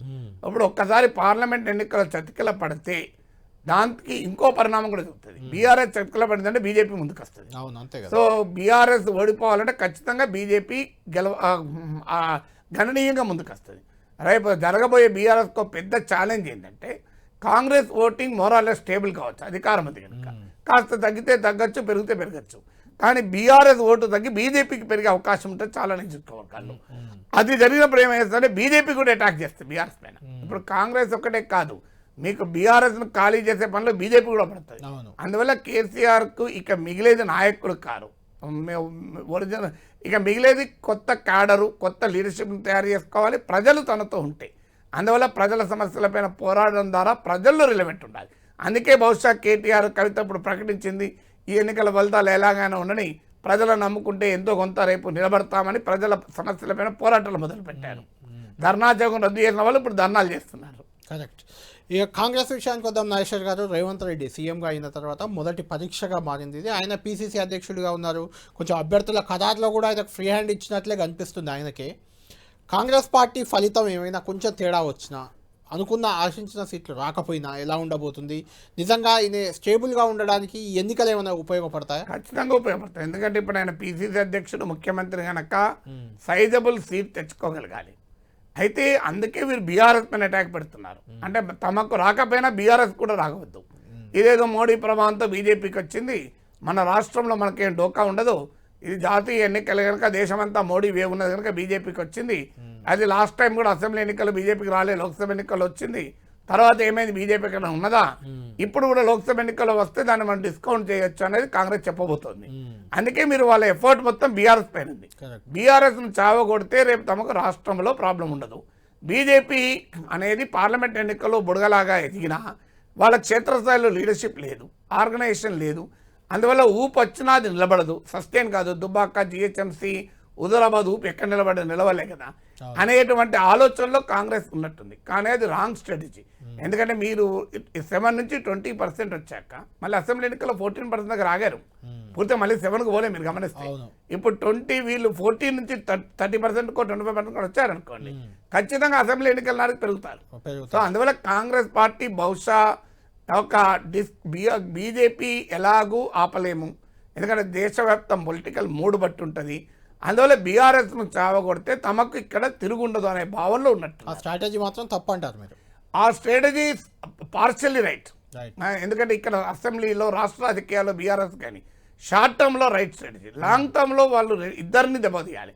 ఎందుకంటే రేపు బీఆర్ఎస్ పోయి బీజేపీ వస్తే అది మరింత సమర్థవంతమైన ఛాలెంజర్ అవుతుంది. బీఆర్ఎస్ ఎదుర్కొన్నంత సులభంగా బీజేపీని ఎదుర్కోవాలి కష్టం ఒకటి. రెండోది, ఇప్పుడు బీజేపీయే మీరు అన్నట్టు బీజేపీకి సీట్లు తక్కువ వచ్చినా ఎక్కువ వచ్చినా ఆ క్రెడిట్ ఎవరికి అవుతుంది? టోటల్ మోడీకేనా? అంటే బీజేపీకి అలవాటు ఉంది కదా, వస్తే మోడీకి, రాకపోతే రాష్ట్ర నాయకత్వం. అంతే. గెలిస్తే మోడీ ఖాతాలు వేస్తారు, ఓడితే ఇక్కడ లోకల్ లీడర్ ఖాతాలు వేస్తారు. కర్ణాటకలో వేశారు కదా. రైట్.